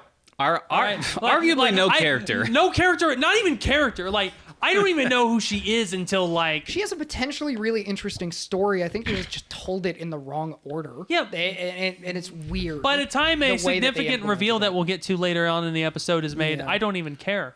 About that. I'll say her only character is that she is horny. That's her character is that she loves Charlie. Yes, that is her character. entire character. And Same then thing. And then Charlie again is just super nice. And then she has like 1 or 2 moments where she like breaks that mold. Yeah. But like it's not done like in a clever way. It's just, Oh god, I was waiting the whole show for Charlie to just lose it. Like when Valentino and Angel Dust came out of the dressing room and Charlie got like the horns and the fire, I was like, oh, okay, here we go. Charlie's about to like splatter the wall. Yeah. Let's go. And then it got cut off, and I was like, oh. You know, actually, what they could have done in that episode is maybe they could have still had the poison song or whatever.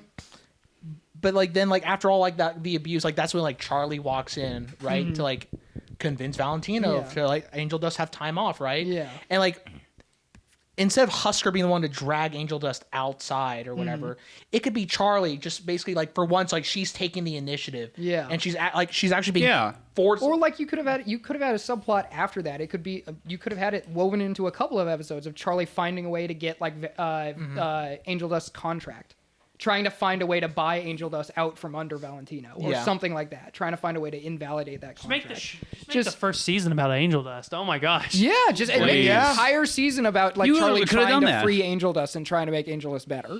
And it's like, because like Angel Dust, his soul is owned by Valentino. Yeah. I feel like there's only so much progress you can make making him a better person if his soul is owned by another person. Yeah. So I feel like, and then there's no reaction to that. They just treat that like, oh, that's fine. Valentino owns Angel Dust. That's cool. Whatever. This won't inevitably be a problem in the future. And the fact that like at the end, like you just have Charlie kind of run up to hug Angel Dust like with those teary eyes. Like, I'm sorry that I interrupted sorry. your porn session. Jesus. But yeah. I'm sorry. I got in the between. Yeah, no, between you two guys. But yeah, I think that the biggest offense of episode 4 is Five. Charlie. You're between Yeah, five is guys. my view on it.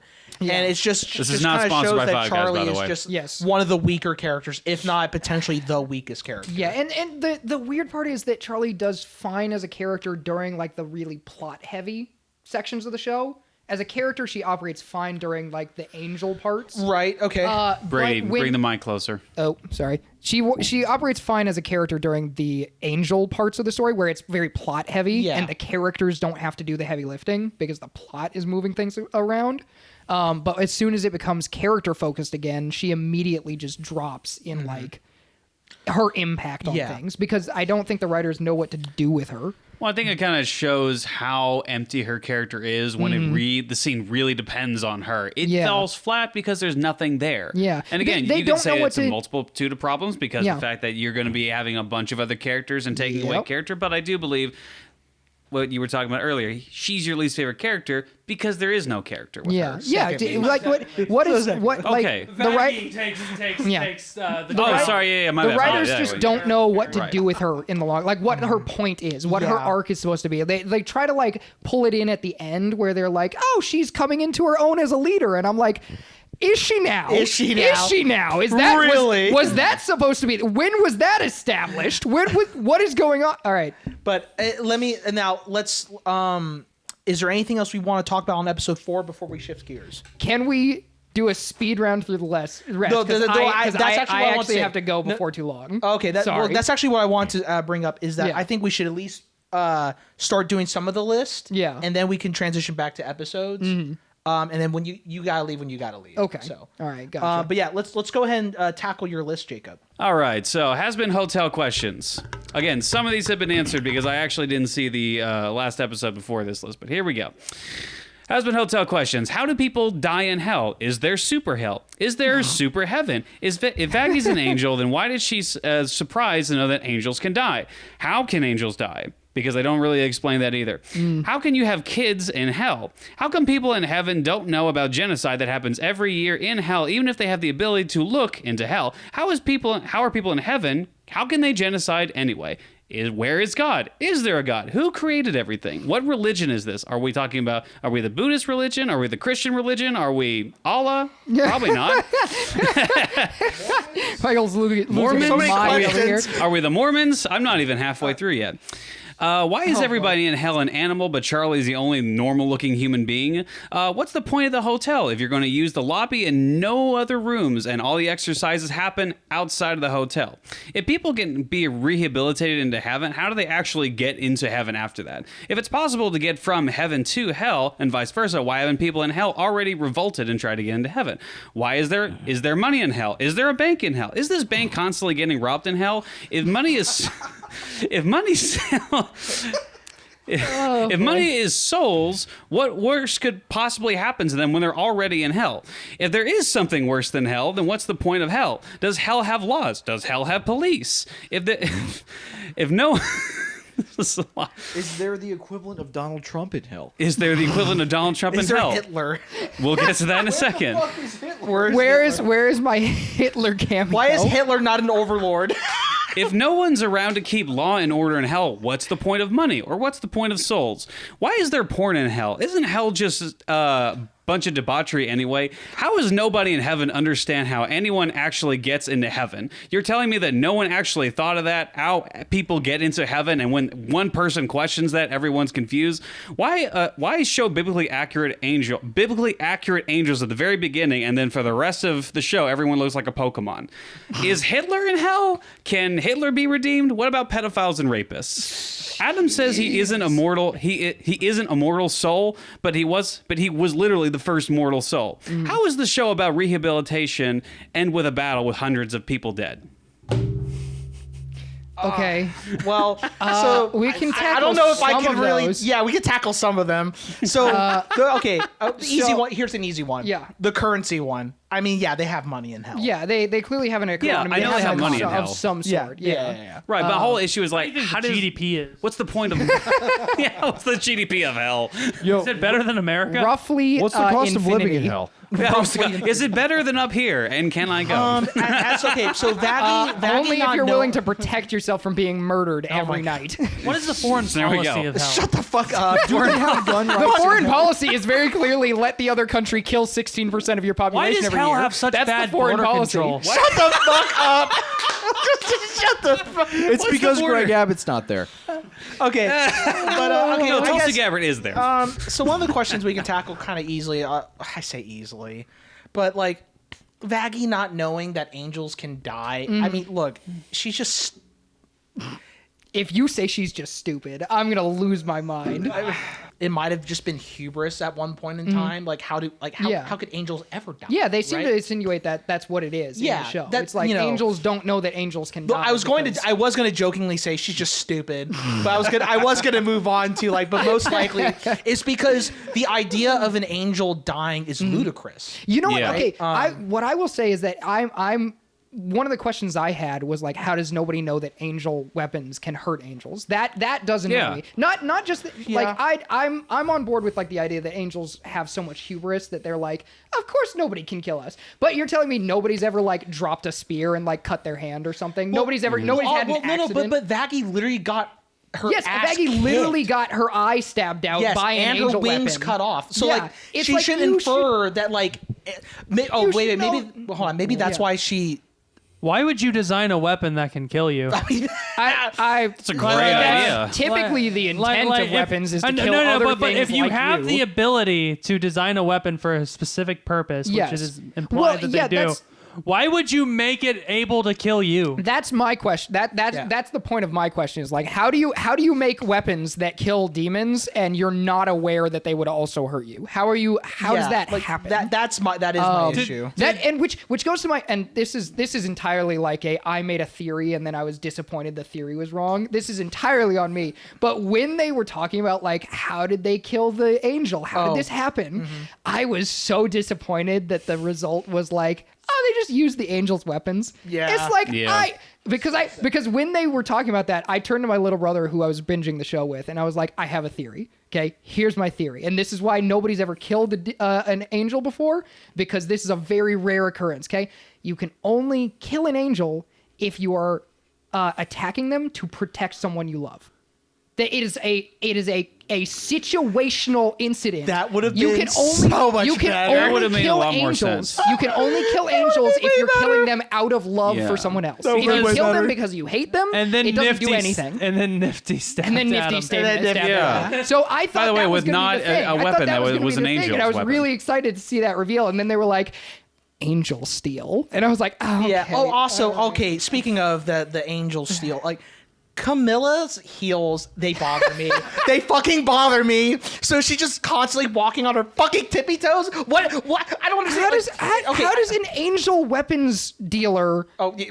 How is this the first time that this has ever happened? Yeah. That you've ever heard an angel? How is this the first time? Was there a this has ever recall happened? on all angel weapons after this event? How do the angels leave angel steel in heaven? How do you do that? So, what are you doing? I'm Well, not saying, economy in like, how did she shambles after that. procure this? How did she yeah. ever get any angel steel? Now, you if no angels ever died before, Yeah.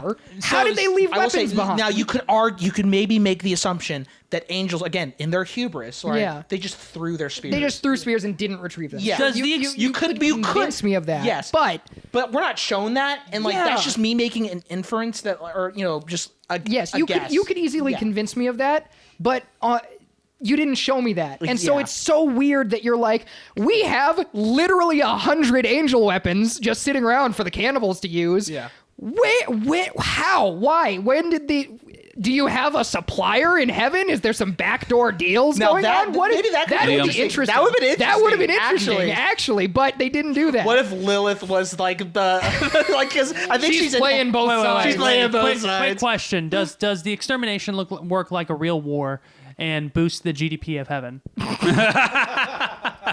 Given that the These are the majority real of heaven questions. doesn't know, I would probably say no. that going back to how heaven, like all of Do they heaven have a doesn't know. draft? Yes. So yes, it's implied that yes, they can look in on. In that case, you and I know where to go if we actually on get hell? drafted in Yeah. America. You could maybe make the argument again, trying to play devil's advocate, Ah! but you could maybe That's a short. you maybe. We're so desperate for content. We're desperate, but maybe you can infer that like, why would anyone in heaven want to look down? Yeah, at why what's would you want happening to? in hell? Yeah. I was going to say maybe it's only something that like the higher level angels can do, like the Right. seraphim. So it's like it's something that would only be done with the proper clearance. Granted, Adam was also shown that he could do it in the court. Yes, yeah, because that's he's true, the one yeah. who had the projection appear. Yeah. to Okay. look- So to look seraphim on. and like members of the extermination squad, who would be the people would be with in the the clearance know. to look at heaven, Yeah. logically. So I don't think that's a necessary. That doesn't really bother me very much, because it doesn't seem to be insinuated that like looking into hell is just a thing everybody does in heaven. Right. But so at I'd least be- the council members should be aware because they didn't know. And the Yes, Seraphim one was the that's- only one who, but everyone was able to do it in the council. So Yeah. every one of them at some point in time should be able to know, or I don't know if somebody was should established mention it in the that everyone in the background. council could do it. It's not established that everybody could do it. I think he's saying that like they would show it in the council room right. I if see. they did do Yeah, it, yeah, but yeah. also like I don't know how often they would want to look into hell unless there's an Yeah. issue like the Now, one Charlie brought. I will say I do have an issue that I'll bring up when we start talking about episode 6, actually. Mm. But Because we're gonna skip 5. why? Why do you want to skip 5? Oh, we're not jumping right into it. I mean, Liam does not like 5 apparently. What is Apparently you do don't we like want to 5. skip 5? 5's all right. no, because honestly, Yeah. again, might be unpopular opinion here. One of my favorite songs is actually in 5. Yeah. Granted, super like Oh yeah, yeah, yeah. undeserved, Yep. right? Like Yep. episode 5, the introduction of Lucifer Morningstar. Yeah. God The Dreamer. Almighty. Yes, the dreamer. Supposed Yes. dreamer. The supposed dreamer. The alleged dreamer. Yes. But like, Okay. Sorry. I were you going to address another question? Yes. Oh, Yes, yeah. I was. Let's- yeah. You just reminded me of one of the things I was going to say about your one of the questions on your list. What religion is it? I don't think it's necessarily supposed to be any specific religion. I think the story uses like Christian iconography It to does. just shorten its ideas Right. and make the audience understand the concepts as quickly as possible. Yeah, I don't think the show will ever be bold enough to. I don't think- tackle No, God. and I don't think No, so no, no. either. I don't think the show is meant to be, and I've seen some people be mad about the show because of this. I don't think the show is meant to be commentary on religion or on like, I the never concept got that of vibe, heaven and hell. personally. Yeah. Yeah. So I've seen people be upset about that with like the idea of the good guys being in hell and like the angels being assholes, and that's like commentary on like religion. I don't think that that's the case.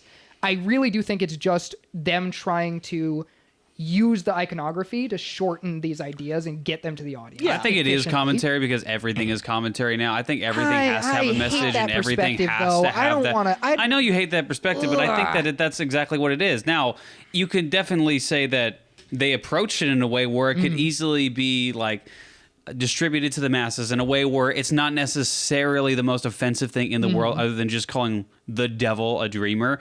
But I think it very much is commentary on that aspect. I mean, I will say this. Do I think like Lucifer being like just a depressed dad is like all that like Yeah. like here's the thing.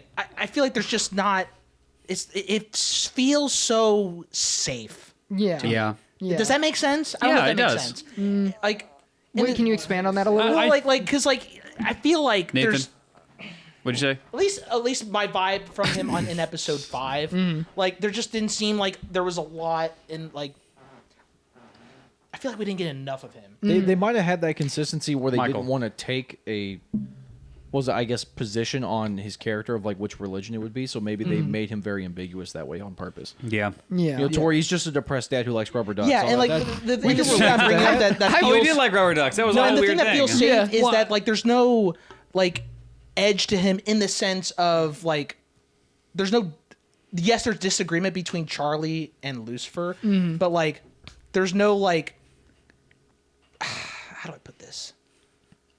I just feel like in the show Lucifer, right? Yeah. Even though he's meant to like look more like a more I don't want to say I don't know if relatable is the word I'm looking for, but like Understandable. maybe understand. Yeah. Like Lucifer, like he still like does like kind of like some shitty things in Yeah. the Lucifer TV show. Granted, I haven't seen all of it. Yeah. But yeah, it just seems like Lucifer is like too goody two shoes. Yeah, I think. in regards to like unless it's in regards to his family. Yeah, I think it does. It does beg the question of like, how is this dude like king of hell? Because he's just. Is it just because like anybody that comes for him like has no way of beating him because he's an angel, like a fallen angel? He's Yeah. just that powerful, which might be the case, but it really does.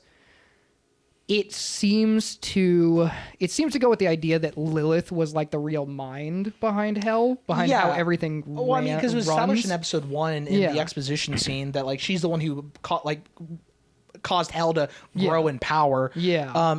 Actually, just one of your other questions: why Charlie's the only like human, Yeah. Noid-esque like figure in hell? I mean, she's Lucifer's and Lilith's daughter. Yeah, And she's Wouldn't the- that she's the- make more sense if she No. was more of an angelic being rather than just a human? Well, she's Now- the daughter of a fallen angel Yeah. and and one of the first humans. my point So- exactly. Yeah. so- Wouldn't that make more sense that she But would be she's a little half more human. angelic? Yeah, I she's guess still more half- half yeah. human. Yeah. Yeah. And like again, like that's just addressing your question of like why is Charlie the only person who looks like human? Yeah. Also, I want to follow up on the point that you made earlier, because of course, like the beginning of the show definitely has like I don't really take too kindly of the idea of kind of glorifying Satan, but I don't really think the show is intending on commentary in the specific realm of like, oh, angels are terrible and demons are awful. I think it's more of a representation of if it was to be commentary on anything. Right. Which I don't think that's what the show is trying to do. It would probably be more of a commentary about how those who, quote unquote, engage their vices are probably more virtuous than those who claim virtue. I Right. don't think it would be a direct symbolism Yeah. of angels or No, demons. I think it's more of that's a. actually one of the things I actually kind of like about the show is any commentary that I think they're making it seems to be kind of universalist in nature. Yes. There's no Yeah. commentary about specific religions. There's no commentary about specific governments. There's a general theme of like people who claim virtue but act unvirtuous are like the real problem, and the idea of not kowtowing to like an authority just because they claim authority. Right. And I think those are kind of general themes that anybody should be able to get behind. In that way, yes, it is commentary, but I don't think it's commentary on specific religions. That's what I was saying. Yeah, earlier. It may not be being specific, but if you're going to say like what religion is this closest to, it's obviously the Christian religion. Well, yes, they use a lot of obviously, Christian symbolism. They Yeah, use a lot. They use Lucifer. They use. Yeah. And Yeah. the primary story is kind of based off Jewish folklore with the whole Yes. Lilith. Yeah. Subplot. But again, I don't think the show will ever introduce like God or Jesus or anything. Oh no, it like probably I'd be won't. very interested to see what they did. if they did, I would Yeah. probably not continue watching the show Yeah. personally. Yeah. But I don't think the show is meant to be a commentary on any religious aspects. Again, I'll Yeah. go with, I think they're just trying to take iconography. And yes, I find myself a little uncomfortable with some elements that they're using with that. Sure. But I Yeah. don't think that the show is intending to be necessarily an anti-Christian show. Right. Well, I think that they're trying to make those religious points and bring it more down to earth, which is why a lot of the points in heaven or hell kind of feel more like issues that we would have in the real world. They're trying to make religion more humanistic rather than spiritual. And so with that, I think they are commentating on religion. Now, to the extent of they're specifically calling out one religion or the other, maybe not specifically. I do think they are calling out Christianity in particular because it's mostly Christian iconography. I agree. Most of the themes are universal. It's mostly themes about power and how power can easily corrupt and stuff. And again, they go into different themes like the porn industry. But I do think at the end of the day, it is religious commentary. How little or how much you can actually go into that differs from episode to episode. Before we transition it over the next episode, because I do want to finish while Brady's still here with the series. Yeah. I do want to follow up with that. I'll go with Michael for something that would be claimed to be commentary on religious. It does play things very safe. As safe. far as any critique that it would have on it, Yeah. that it's pretty much dismissible for the most part. Like anything you'd have to say about the beginning is like blasphemy wise, it's nothing new. And Oh, it's yeah, none of presented it's in new. Tons of other media as well. Again, I don't like it. I don't like to see Lucifer being glorified. I'm not a fan of that.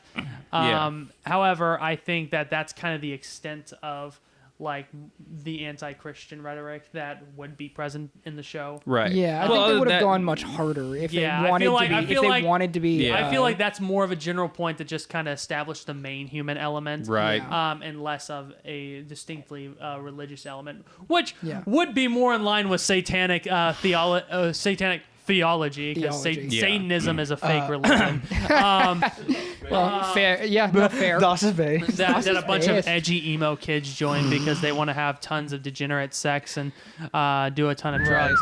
But to jump to the next episode, Yeah. Who whistled with edgy emo kids having a lot of sex? Yeah, I was whistling at just the fact he was going that hard on Oh, that okay. point. I was like, so wow. Brady, I hope you Nice. can. There's still enough time for you to at least go into not all of episode 5, but Yeah. because I really wanted to talk about this. Okay. Specifically with you, because I think you and I are the most like-minded.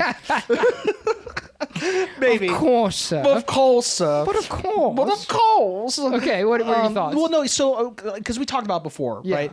One of my favorite songs was with Lucifer and Charlie, right? Yes. But I'm so conflicted on it because it's just not earned. Yes. Because they literally introduce Lucifer in that episode. Yep. And like I'm not given a lot to go on with, their strained relationship. One of the things I also don't like is that while Hazbin Hotel has shown that they can do like show and tell, Yeah. they do a lot of telling. Do a lot of telling, For yes. example, when Alistair does the first commercial, talking about Charlie, has her daddy issues, and I'm like, and then Husker's like, oh yeah, unresolved daddy issues. I'm like, oh it's my, like, okay, you guys can stop now. We and get like, it. Yeah. I think that song would have been felt more earned if we had gotten like an actual full episode exploring Charlie and Lucifer's relationship. Yes. Right. Yeah. And like how Lucifer has been impacted with the separation with his wife. Yeah. Because obviously here's an example of good, Shoto talent is that he still has his wedding ring. Yeah. He still wears his wedding band. Yeah. So he still cares deeply about Lilith, and of course he probably cares about. He's still got the family pictures all on absolutely. an entire wall of his office. But it's just there's not enough exploration with it. Yeah. Like I would have loved to delve deeper into his mind or like his feelings on everything. Yes. The only thing we get for like why he's not in contact with his daughter, the only thing that we really get is he's awkward. He doesn't know how to talk to his daughter. And it's like, okay, give me more. Give me more of that. Instead of Lucifer going to Charlie, the episode could have started with Charlie like actually going home. Yeah.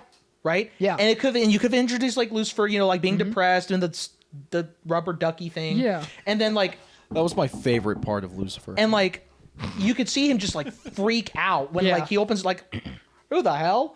Somebody's at my door.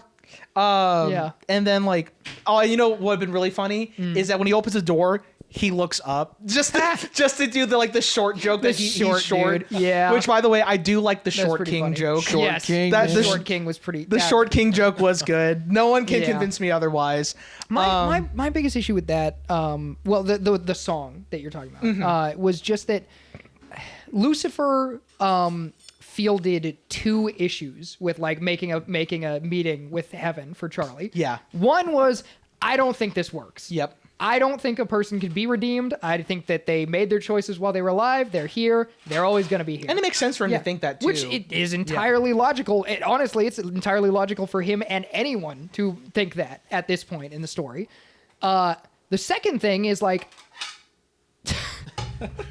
Ciao. Sorry, we'll be back after these lunch breaks. Yeah, apparently. The second thing is like he doesn't want Charlie to get hurt. He doesn't want anybody. He doesn't want the angels to hurt Charlie. One of the visual stuff I really liked was when the scene where like the spears were all as if they were descending upon him, then descending upon Charlie, and he pulls her away. Again, visually, really the show can be so good. Yes. The visuals during the music pieces are usually pretty good visual storytelling, but the problem I had with it was that by the end of that song, Charlie has dealt with neither of those criticisms. And then Lucifer is just like, I know. Okay, fine, you can go. I guess it's like the song is good. The song is really good. Fuck. But like you didn't deal with either. All you did was like have Charlie say, "But I want to." Yeah, and of course, like a beta cuck dad, he's like, "Okay, sweetie, I'll give you exactly what you want." Oh man. I think it might have been more interesting to have maybe like a MacGuffin that is a thing that makes a portal to heaven and have her take it. And you know what? Here's the other thing. Like, how is Lucifer? How does he set up a meeting with is he like? I thought he was on like shit terms with them. Yeah, you would think so. You would think so. But they also established that like the purge only happens because Lucifer agreed to it, right? Which is like. There's some weird stuff going on with like the story, the backstory rather, that should be explained but isn't. Yeah. Like is Lucifer Can I have a sandwich? Yeah, sure. I love you. Brady, you want a sandwich? No, I'm okay. I'm gonna be leaving in just a little bit. Sounds good. I'm sorry. It's okay. We need to get into 6 and 7. Yes, sorry. Last thing, it's like, is Lucifer regarded as like the king of a like rival nation because that's how they kind of present it, or is he regarded as Satan, Lord of the Underworld? Unfortunately, I do. Apparently, in it's kind of explained in Hell of a Boss. Oh, is it? That apparently there are rings of hell. Okay. Right? So I think it's like takes off like Dante's Inferno. Okay. Right? There's the Pride Ring, the Wrath Ring. Yeah. So the 7 deadly sins. Yeah. Okay. Apparently, I'm told that he resides as king of the Pride Ring. Right. Okay. Right? I get that, but like what I'm saying is no, like, I'm just saying like apparently like yes.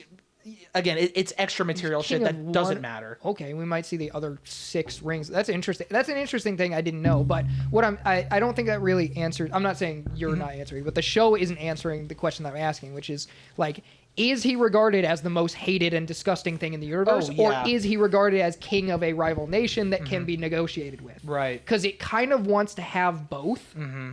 It kind of wants to have it both ways, where heaven regards him as like this disgusting creature that no one should ever see or deal with.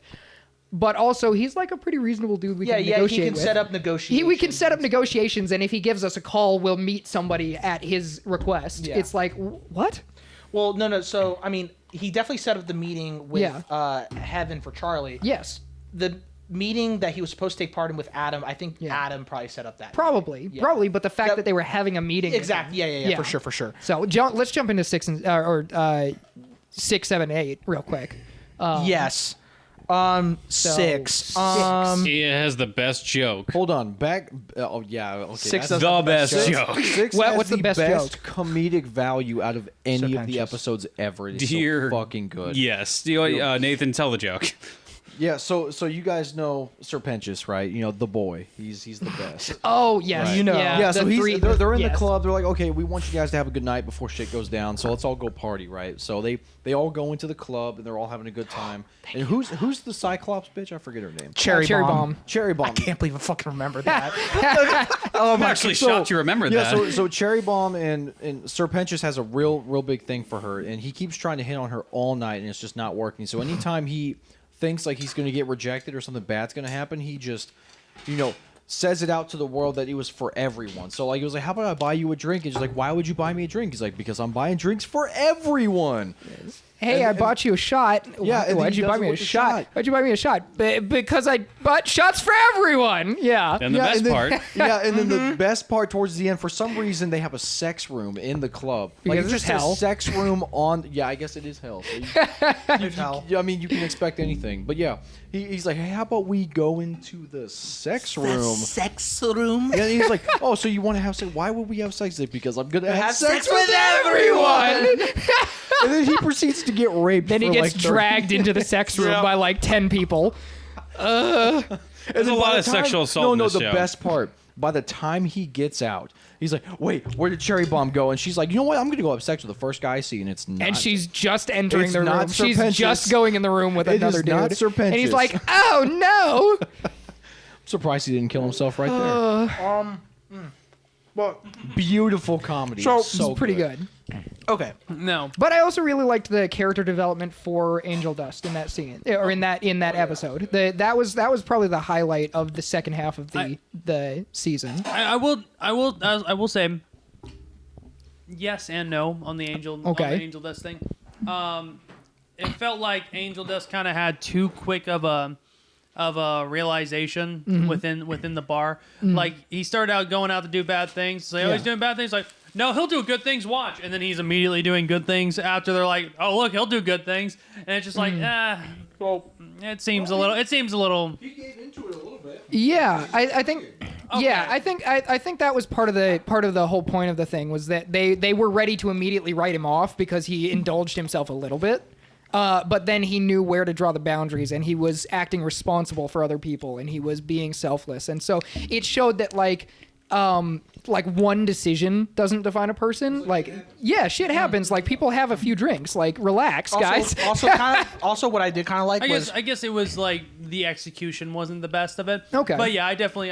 Well, can see I will what say you're there's talking about. they don't show you how Angel Dust is trying to improve after episode 4. Okay, yeah. Right? That's I'll say that I do have issue That- with. We might even need at least like half an episode showing Angel just like really trying to improve. Yeah. Now so I mean, at least there's something there because we've had. yes, of course. We've had the character kind of come to be- this realization. Yeah. But again, we don't get much on his willingness to improve until that very moment of the Yeah. episode. To be fair, this show's version of improvement is just being nicer. And that's really all that Charlie is trying to get through. It is like, just be nicer. That's all it is. It's not real improvement. It's being nicer, which is why episode 4 was so cool, because it was actually getting into more adult themes, and the rest of it is just like, be nice. That was it. Yeah. Are you gonna let us make peanut butter sandwiches into a short? No. If there's a way, I could probably do it. leave it in. I Now think part of the improvement is also responsibility, because it shows Angel being responsible for Nifty and like trying to Yeah, keep that her was out cool. of trouble. So which I did like. So sorry, you were saying. No, yeah, so what the scene I did like was Cherry Bomb literally being the devil on Angel Dust's shoulder, while Husker is being the angel That Yes. was symbolic. on his shoulders. Yeah, I liked that. A lot. Right? Yeah. Like, did they even get like, because isn't there actually like the devil is usually on this side of your shoulder? Right? I think so, I think yeah. so. I think because so, if that's the case, then they Yeah. They literally positioned them perfectly. good. Yeah.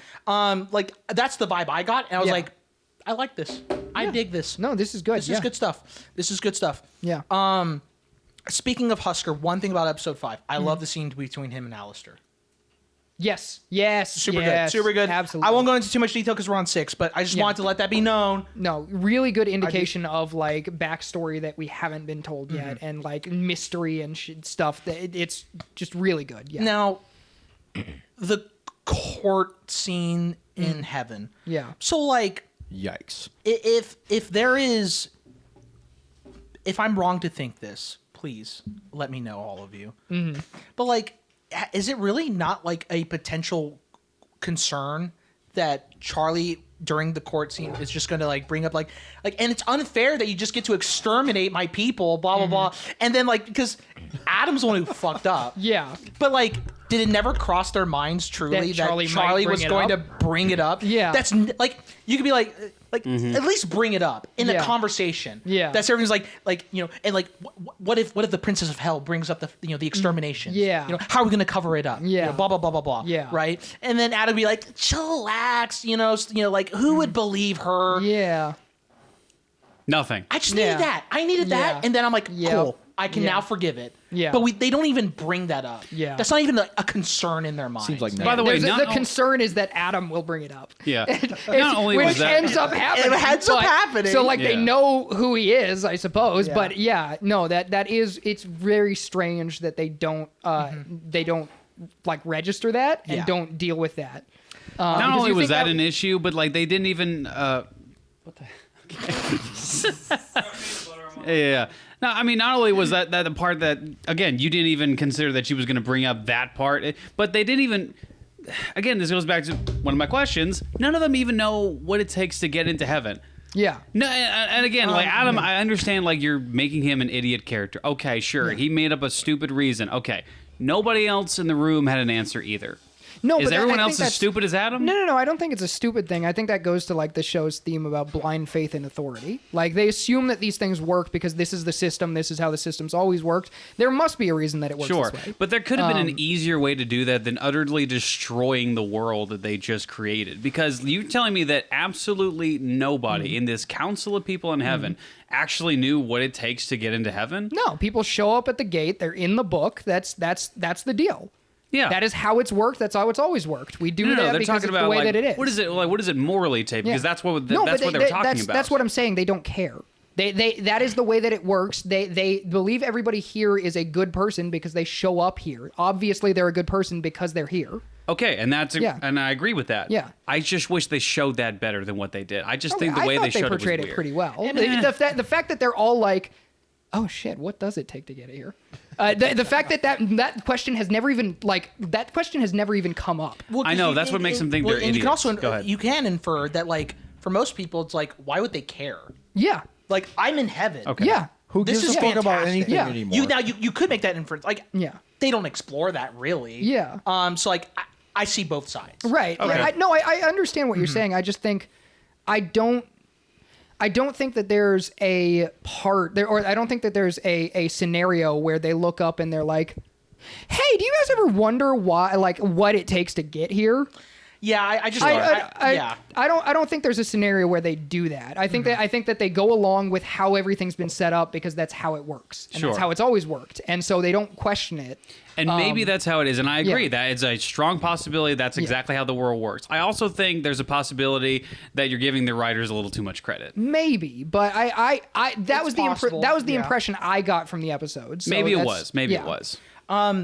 Now, the character, the two characters that they introduce. I'm not going to talk about the male angel guy who with his song bit. He was Yeah, whatever. no, whatever. Yeah, The Seraphim and Supposedly Emily. Saint yes. Peter.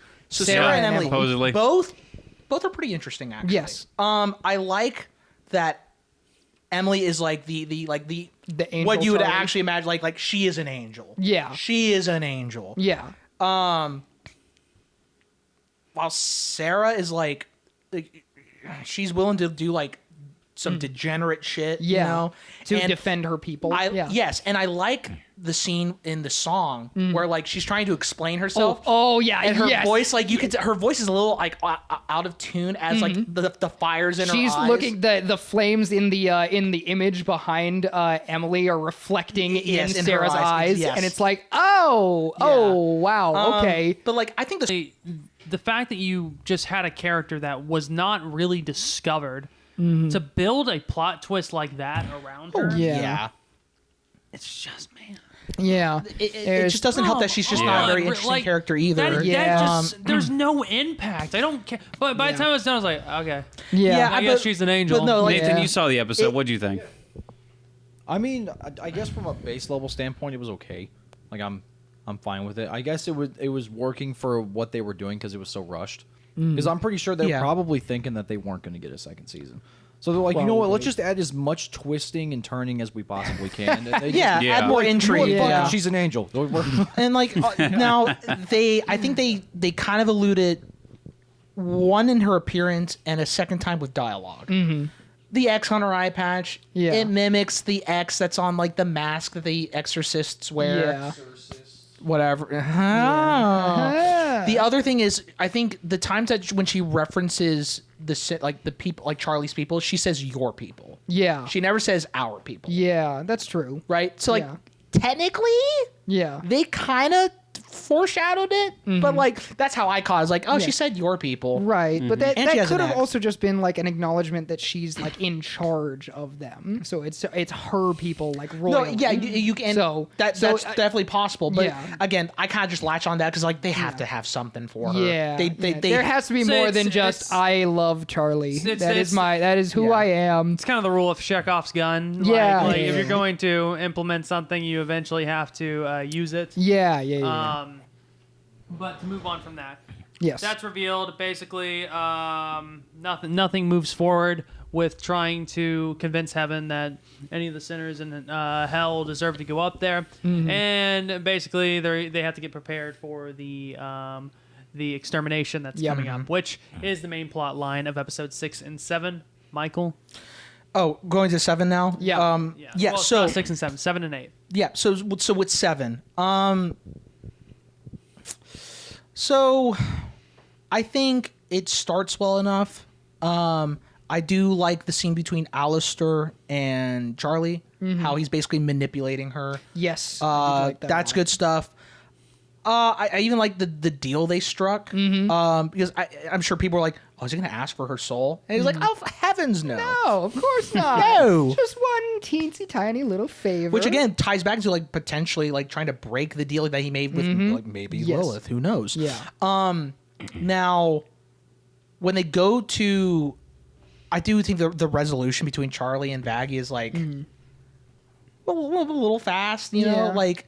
I mean, again, like it's not like a huge major error, Yeah. or anything like I that. thought it was relatively satisfying. Yeah, like I mean, it's well written. I wouldn't like, in say for me, concept. I didn't find it satisfying. I found it like, I guess it's competent, Serviceable? It's Yeah. yes, it's Yeah. serviceable at best.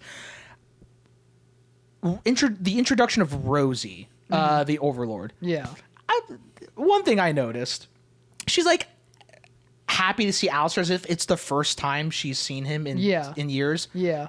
They already saw Yeah, each they other. saw each other at the in their meeting. meeting. Yeah. and I'm like, Rosie, you already You saw you already him. met him. You saw Like, why him. didn't I get this like Yeah. not lovey dovey because they're not partners or anything like that Yeah. in that regard. But why didn't they get like that This like super friendly scene? Yeah. In the fucking meeting thing. Yeah. like. You could say it's because he came to her. Yeah. And like it's like, oh, what a surprise. Yeah, but again, like You don't show up on my doorstep often. Like again, that kind the of way thing. the dialogue But, is yes. that like it's as if it's the first time they're seeing each other, Yes. right? That's my issue. Like Yes. there's like another issue with Hazbin Hotel is I think the dialogue is pretty like weak sauce at times, like really weak. Like, Yes. It's yes. pretty Sometimes- substandard. atrocious. Sometimes the dialogue is Yes. really, really bad. Yeah. But yeah, and like Charlie like getting the cannibals to rise up with her. Yeah. Again, I'm like, kind of it felt like kind of a forced like thing because they realized that they're like, oh, we have 7 people in the hotel. Yeah. And we've already established that this is a legion of angels. So they need more people to not die. Yeah. And cannibals. Now I can at least appreciate that like they didn't do something like I guess cliche like getting all of hell to rise up. Yeah. Because there's no shot someone like Charlie would ever be able to accomplish not at the that. current spot where she is in the story. But yeah. like, I don't know. I just think like. Yeah, I'm sorry. I'm glad that they like dedicated an episode to it or half an episode to it, rather than like making Alistair like summon skeletons or something during the angel fight.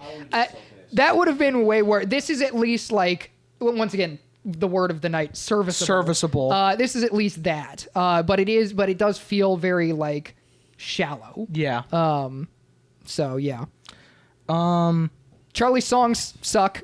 The song was not good. Charlie's songs consistently suck. And Camilla and oh my god, Vaggy's song. I want to put out once again. Why do we keep shoving the only 2 Hispanics in a room together? Why is that? And this time we shoved them in a cage match and made them fight. I don't know what is. Is this a kink? What is happening? But no, but like, does the song even fit Vaggy all that well? See, okay, and here's the thing that ticks me off about the song. Yeah, the song that happens in episode 7 when they're fighting. Oh, that would have worked so well if the reveal was that you have to like fight for like a loved one to kill an angel. But it doesn't make any sense for the revelation they just made about the fighting. Yeah. It doesn't. It feels entirely out of place and irrelevant. It feels like they wrote a song that they really liked and they just shoved it into an episode. Now, you know, which is what a lot of these songs feel like to begin with. You know what would be interesting, but also depressing? What's that? If like maybe that was the original intent and that's why the song was there. Yeah. But maybe Amazon was like, some Amazon exec was like, that's too like high concept. Make it angel metal. Yes, too high concept. Yeah. Oh, okay.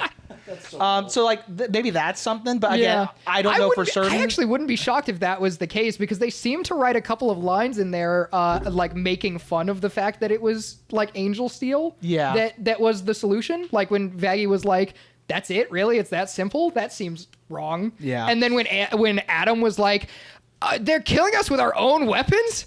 That's weak, dude.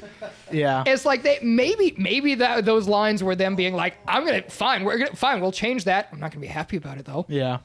That's what was it? What do they call that when you're obeying the law but not in the spirit of it? Yeah, that's exactly what they're doing. Yeah, that might have been an executive thing, changing it. Yeah, I think they want you to do what repeat you that. say, but we're gonna be total dickheads about it. That's Yeah. I will comply, but I'm not gonna be happy about it. Episode 8. Okay. The fight was cool. Yeah, the action was really neat. Not awful. No, it was actually as far as like a conclusion to the season and potential lead into like future stories. Yeah. Not decent. Not a super strong conclusion, but not a terribly weak one either. No. The action was the highlight of it. The episode, like story wise, was. Yeah. Also, it was just kind of like Alistair versus Adam. That was awesome. That was really cool. That was probably the highlight of we the were episode. so excited for that. Like even you could tell with the characters who were spectating it, the TV demon. He was like, "Oh, this is gonna be fucking sick."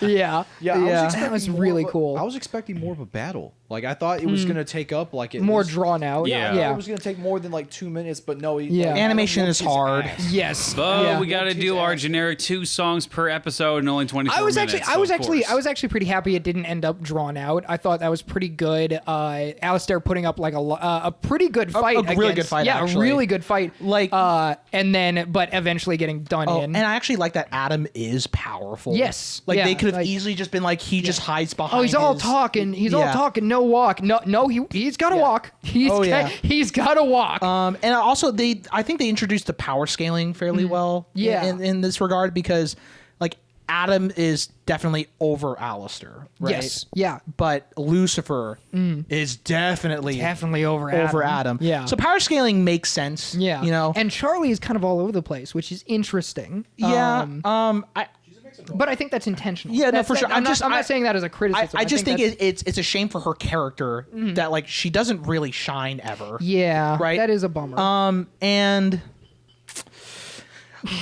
as much as I like seeing Alistair on scene, sometimes I feel like they kind of try to flip flop between him being this like super evil like mastermind to like that scene with him and Nifty where he's like might have a fondness for them. Maybe you could argue that it's him still being manipulative, but no, I don't think it is. Yeah, because he owns Nifty. He doesn't have to be manipulative. That's why. Like, well, I think that's why Alistair is probably objectively the best part of the show is because he is. A lot of the other characters do end up being fairly simple because that's their place in the story. Alistair, I keep calling him Alistair. Yeah, it's Alistair. Alistair is decently complex, if only because we don't know a lot about him. But he does things that indicate that he has a fondness for them. Yeah. But that's not going to stop him from doing the things he wants to do.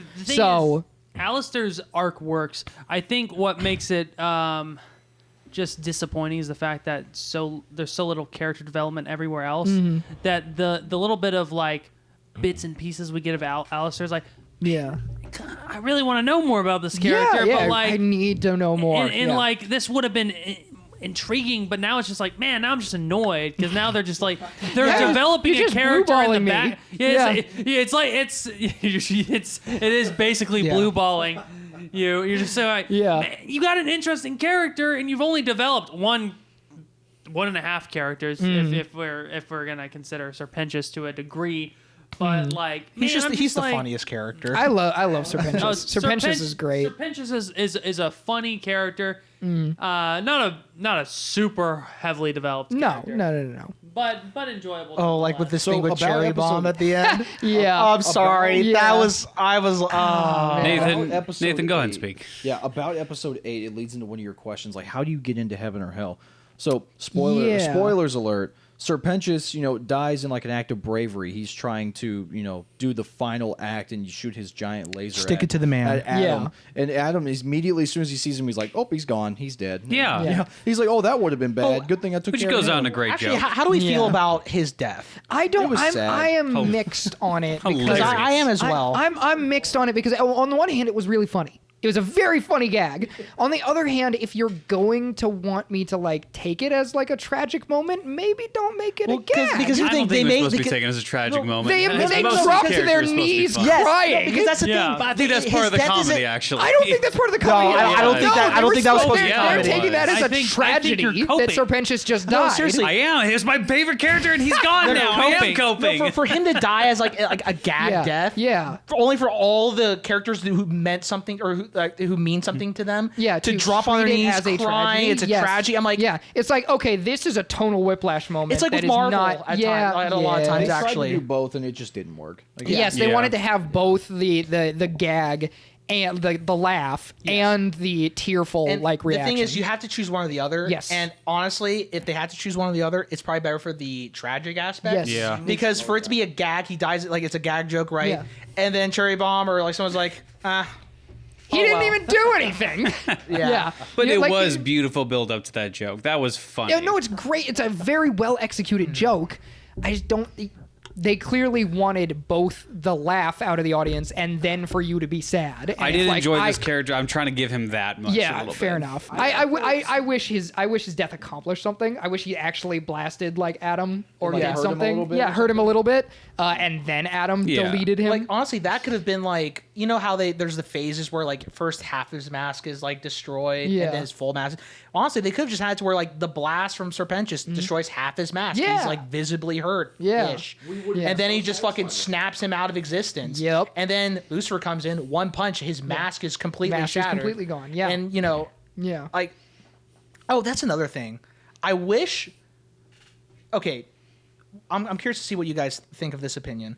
I actually think it would have been kind of cooler if he wasn't wearing a mask in his first introduction, in the sense of the scene I envisioned. If this was like 4 or 5 episodes in when he's introduced as like you see his face, right? He's all like nice at first. He's like, oh, hey, what's up? I heard, so I'm meeting you instead of your dad. No big deal. Nice to meet you. All that stuff. And then when she introduced the plan, I don't know if he necessarily needs to put the mask on. Yeah. But like it's something to where like he's this angelic looking figure. Yeah. Who's like maybe his features like contort or or it's like a distortion or whatever. Yeah. No, what would have been cool is if they met Adam with the mask on and he's an absolute douchebag, right? But the moment they go up there to the court, they don't know it's Adam. He doesn't introduce them. They meet him without the mask on, and he's cordial and polite. But he would have to wear a different outfit. Yeah. They get into the final finale and they start beating the shit out of him, and his mask comes off. Wait, that's Adam? Now the only thing is they would have the angels in the courtroom, like Sarah would have referred to him as Adam. And then you could have introduced a scene where like Charlie's like, what? And Adam just smiles like, yeah, bitch. That would have been good. Like he's flipping her off as he's like mouthing, fuck you. I think the fact that he kept the mask on at all times was part of his character. I feel like oh God, I hate this word. I feel like there was supposed to be an indication of like a sense of insecurity about not being like an official angel, maybe. Right. Or something along those lines. Yeah. I feel like there was some intention for having him have the mask on all the time. I'm mostly advocating for this in like my version of what I was talking about, right? Fair enough. Like in the context of like what they were Hotel doing. rewrite. A Hazbin Hotel rewrite. Yeah. Hey, you should hire me. I work for peanuts. What? I'll work for exposure. Good enough. Good enough for me. Slap my name in the exposure. Put my name in the credits. We're good. I think overall, I mean, it's a fine enough conclusion. Mm-hmm. I just think that. What do you think about the final song? The final song. It's not my favorite. Mm-hmm. I thought it was pretty good. I do. Okay, I got to skedaddle. I wanted to ask. I wanted to use that to lead in. Sure. My biggest problem with the music, other than the fact that it smacks you in the face out of nowhere so often, like a brick, like a brick out of nowhere. My biggest problem with the music, other than that, was, and I'm curious what you guys think. I felt like so much of it was like bargain bin basic Broadway sound. Like the show did not have a musical identity. It sounded like music that like if you went to ChatGPT and was like, write a Broadway song about demons, you would get some of this music. I agree, save for maybe one or two songs. No, I'm not saying the whole soundtrack. I'm saying like maybe like 70% of it.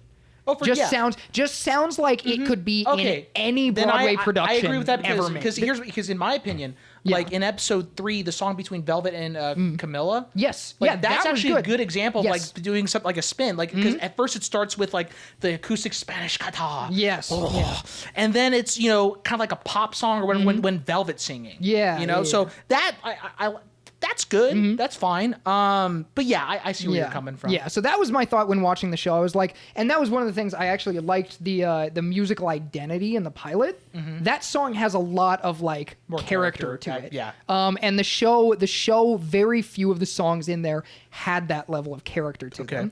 They just sounded like, again, like something that you could hear in any Broadway soundtrack. Liam, you look like you're about to drive a bombed car. Ladies and gentlemen, our first member of ISIS has entered the podcast. Oh, I was gonna say we need the Antifa view on episode 8. So right before Brady here up and goes, I do want to get everyone's closing thoughts on the series. Yes. As far as we had an initial review, now that we've kind of spoke generally about it, Michael, start us off. We'll go around in the circle, and then Brady, you can leave. Yes. So I think Hazbin Hotel. And I said it before. There's a lot of passion behind it, right? There's a lot of nifty, ideas that I'm sure that the showrunner really wanted to introduce. It's just not done. It's not executed to the best of its ability, right? There are too many characters introduced. There's too many characters. The pacing, like they're trying to introduce all these characters, all these plot points for this 8-episode series that really it could have worked if even a 13-episode series. I think you said that before we even started the podcast. Like if it was like 13 episodes, maybe you could somehow fit the content in. Maybe. right? I just don't know how. I don't know what it would look like. Is the big thing. Some of the humor is hit or miss. Personally, like I know I've talked about a lot like the jokes I do like, but there's quite a few where it's just kind of eye rolling because it feels like it's trying to be raunchy for the sake of being raunchy. Yeah. Like Adams is a really good example. I mean, I get it, that's his character, but I just when I see Adam, I already know what he's going to say. Yeah. You know, like, and again, he's a one-note villain. We kind of talked about that already. Yep. Personally, I prefer for there to be a bit more depth to my villains. That's just what I generally like more. Granted, Darth Sidious is a great example of a one-note villain working. Yeah. Granted, he was only in episode 6 and technically 5 as a hologram. I was actually gonna. Oh, sorry. You're doing closing thoughts. Oh yeah. I'm not gonna. No. So I think overall the show, I really don't think it's a good show, but I appreciate the highs, but I really do hate the lows. I despise the lows. It is sometimes insulting to my intelligence. Yeah. But if you enjoyed the show, fantastic, great for you, and congratulations on getting a second season. I pray. Can I pray? I pray that you improve upon from like hopefully you learn something from the first season, and that the second season, you know, whether it has more episodes or not, like take the lessons you learned from making the first season and make a better show. But yeah, Jacob.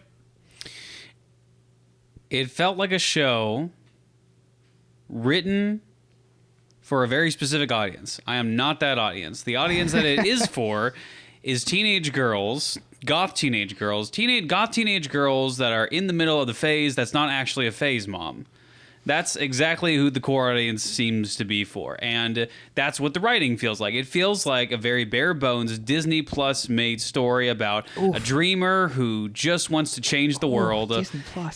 But it's in a different environment. Yikes. That's really all it is. And that, again, all the issues that we have all talked about really come from, like, there are like, issues with the music and the abruptness, but like the writing is the biggest thing, and that the bare bones writing is the thing that kills this show the most. There are great moments in the show. Some of the jokes are fantastic. I want to have sex with everybody. That's a great joke. One of the funniest times I laughed out loud. It does not enough to save the show. The highs are not enough to save the show. I'm happy that there are creatives that are taking a chance out there, even if there are things that I don't religiously agree with. You can take that for what it's worth. I don't personally care. I just wish that your writing team would, evolve the characters a little more as you continue on, because obviously you are doing a season 2. Liam, take it away. Me personally, I'll be on the kind of the same boat both y'all, but there's certain things, like religiously speaking, that I don't really like the fact that those are in the show. I don't really like watching that. However, when we look past that and we start examining the show itself, and I will say, I agree with you, the target audience does kind of feel like it's for edgy teenage girls. But to go back on the point that I was making earlier, I think part of the target audience is kind of the kids that grew up watching shows like Adventure Time and Steven Universe, because again, I see such a similar kind of feeling with this show. I think it's supposed to be an adult version of that show to help those kind of kids kind of relive their memories in a way. It does it very poorly. Yes. and it does not even have the depth that most children's shows have to most of their characters outside of like episode 4. Yes, there's funny jokes in the show. When they land again. Highs are highs. Lows are the lows are so astronomically low that it ruins the entire series. I have had multiple moments of leaning back in my chair trying to pull my hair out because I was cringing to such a high degree that I felt like I was going to have it felt like my skin was going to fall off. Jeez. Okay. But Liam gives it an 8 out of 10. 8.5. That pretty much sums it up. Again, it goes back to good concepts that are so poorly executed, it just takes me out of it. I was gonna agree with your last point there. Yeah, it's got a lot of potential. I see that. I mean, I like the comedy. The transitionings and the writing were probably the worst part because I think it's just personal bias. I am not a fan of musicals. I fucking hate musicals. That's fair. Like they are so bad. Like High School Musical made me cringe when I saw Whoa, careful, Yeah. careful there. I know the Swifties are gonna crucify me, man. It's, Oh, no. Yeah, it's a mess. But no, I like that it had potential, and honestly, yeah, I did feel like because I grew up with Adventure Time and Steven Universe, and like maybe The Amazing World of Gumball and Regular Show and all that. So, so it felt like it was trying to appeal to that in a sense, but it just like it would captivate you for a second, and then it would take it right away because of the bad writing. And I think that's partly just because they were probably so rushed on time. Like Amazon was like, "Hey, we'll give you 8 episodes." And you better fucking perform or you're not going to get this. And then they just crammed as much as they possibly could. Yeah. So hopefully if they get a second season, maybe they'll give them a breather room to be like, okay, finally, let's just sit down and actually, develop these characters and maybe focus on what people actually liked about the first season. So, yeah. So I think it's got potential. I think the second season is probably going to be better than the first one. If they get I would more hope time. so. Yeah. I would hope so. Charles Spawn number 2. Numero dos. Duncan. All right. I guess so. I really like indie animation. I really love indie animation. I love the fact that a project like this got to the air. One of my favorite shows of all time is a little show called Final Space that basically took the same thing. It was a pilot on YouTube, got picked up by a bigger studio, and ended up being like on air. So I love that that's a thing that can happen, and I love that it's an original concept because I swear if I have to watch another reboot or rehash or I swear I'm going to lose it. So I love the fact that it's an original idea getting like this much love and this much support. It's really rough. It's really rough. This first season is rough in all the spots that you would hope it wouldn't be. Yes. And the first 3 episodes are possibly the worst foot forward that I've seen a show take. Yeah. That has not continued to be that bad. So that's at least a good thing, is that the show as a whole does not maintain that bad quality. And I think for me, the thing to take away was that we're on an upward trajectory. That was the thing that I came away from at episode 8 that I thought was a really good thing, is that across the show, it kept getting better and better, like a little bit better over with each episode. Sure. Like the first 3 were really bad, and then 4th one, super good. Then 5th one, not as good, but still pretty solid. Then 6, 7, 8, all the way through, pretty decent. Yeah. And then, so I think there's a good indication that, like you said, season 2 will be much better now that they've kind of got a handle on the time frame they're working in, on the episode count, if it stays the same, which it probably will.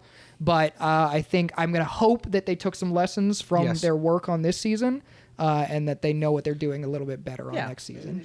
I think... Maybe they should. Maybe they should. Maybe you guys should watch. Yeah. And also, Brady, I know you got to get going. Yeah. It's just 2 quick things, right? Okay, Right. yeah. One is like quick answer, I'm sure. Okay. The others, I just want to kind of see what everyone thinks about the second thing I'll say. But if you had to, because we're also good, I think I want to ask what everyone's going to say on the numeric value, right? 1 through 10. Okay. 1 through 10 for the whole season? For the whole season. If you had to put a number on it.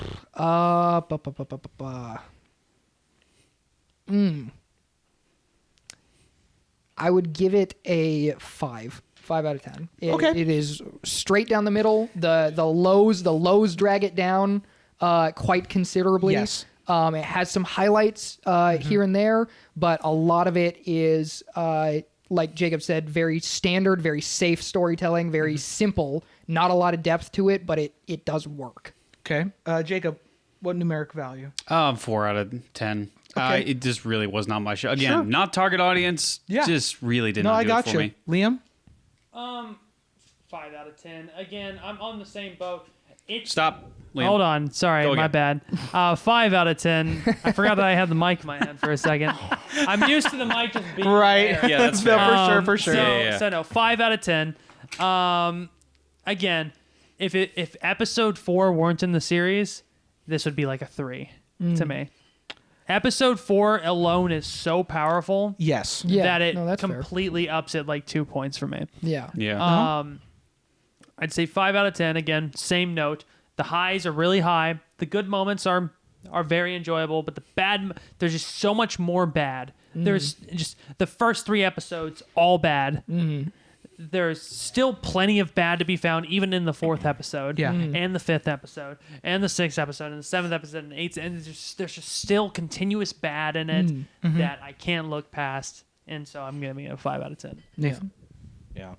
I'm conflicted between like a 4.5 and a 5. There's no decimals here. Okay, fine. I'll do 4.76. Fuck you.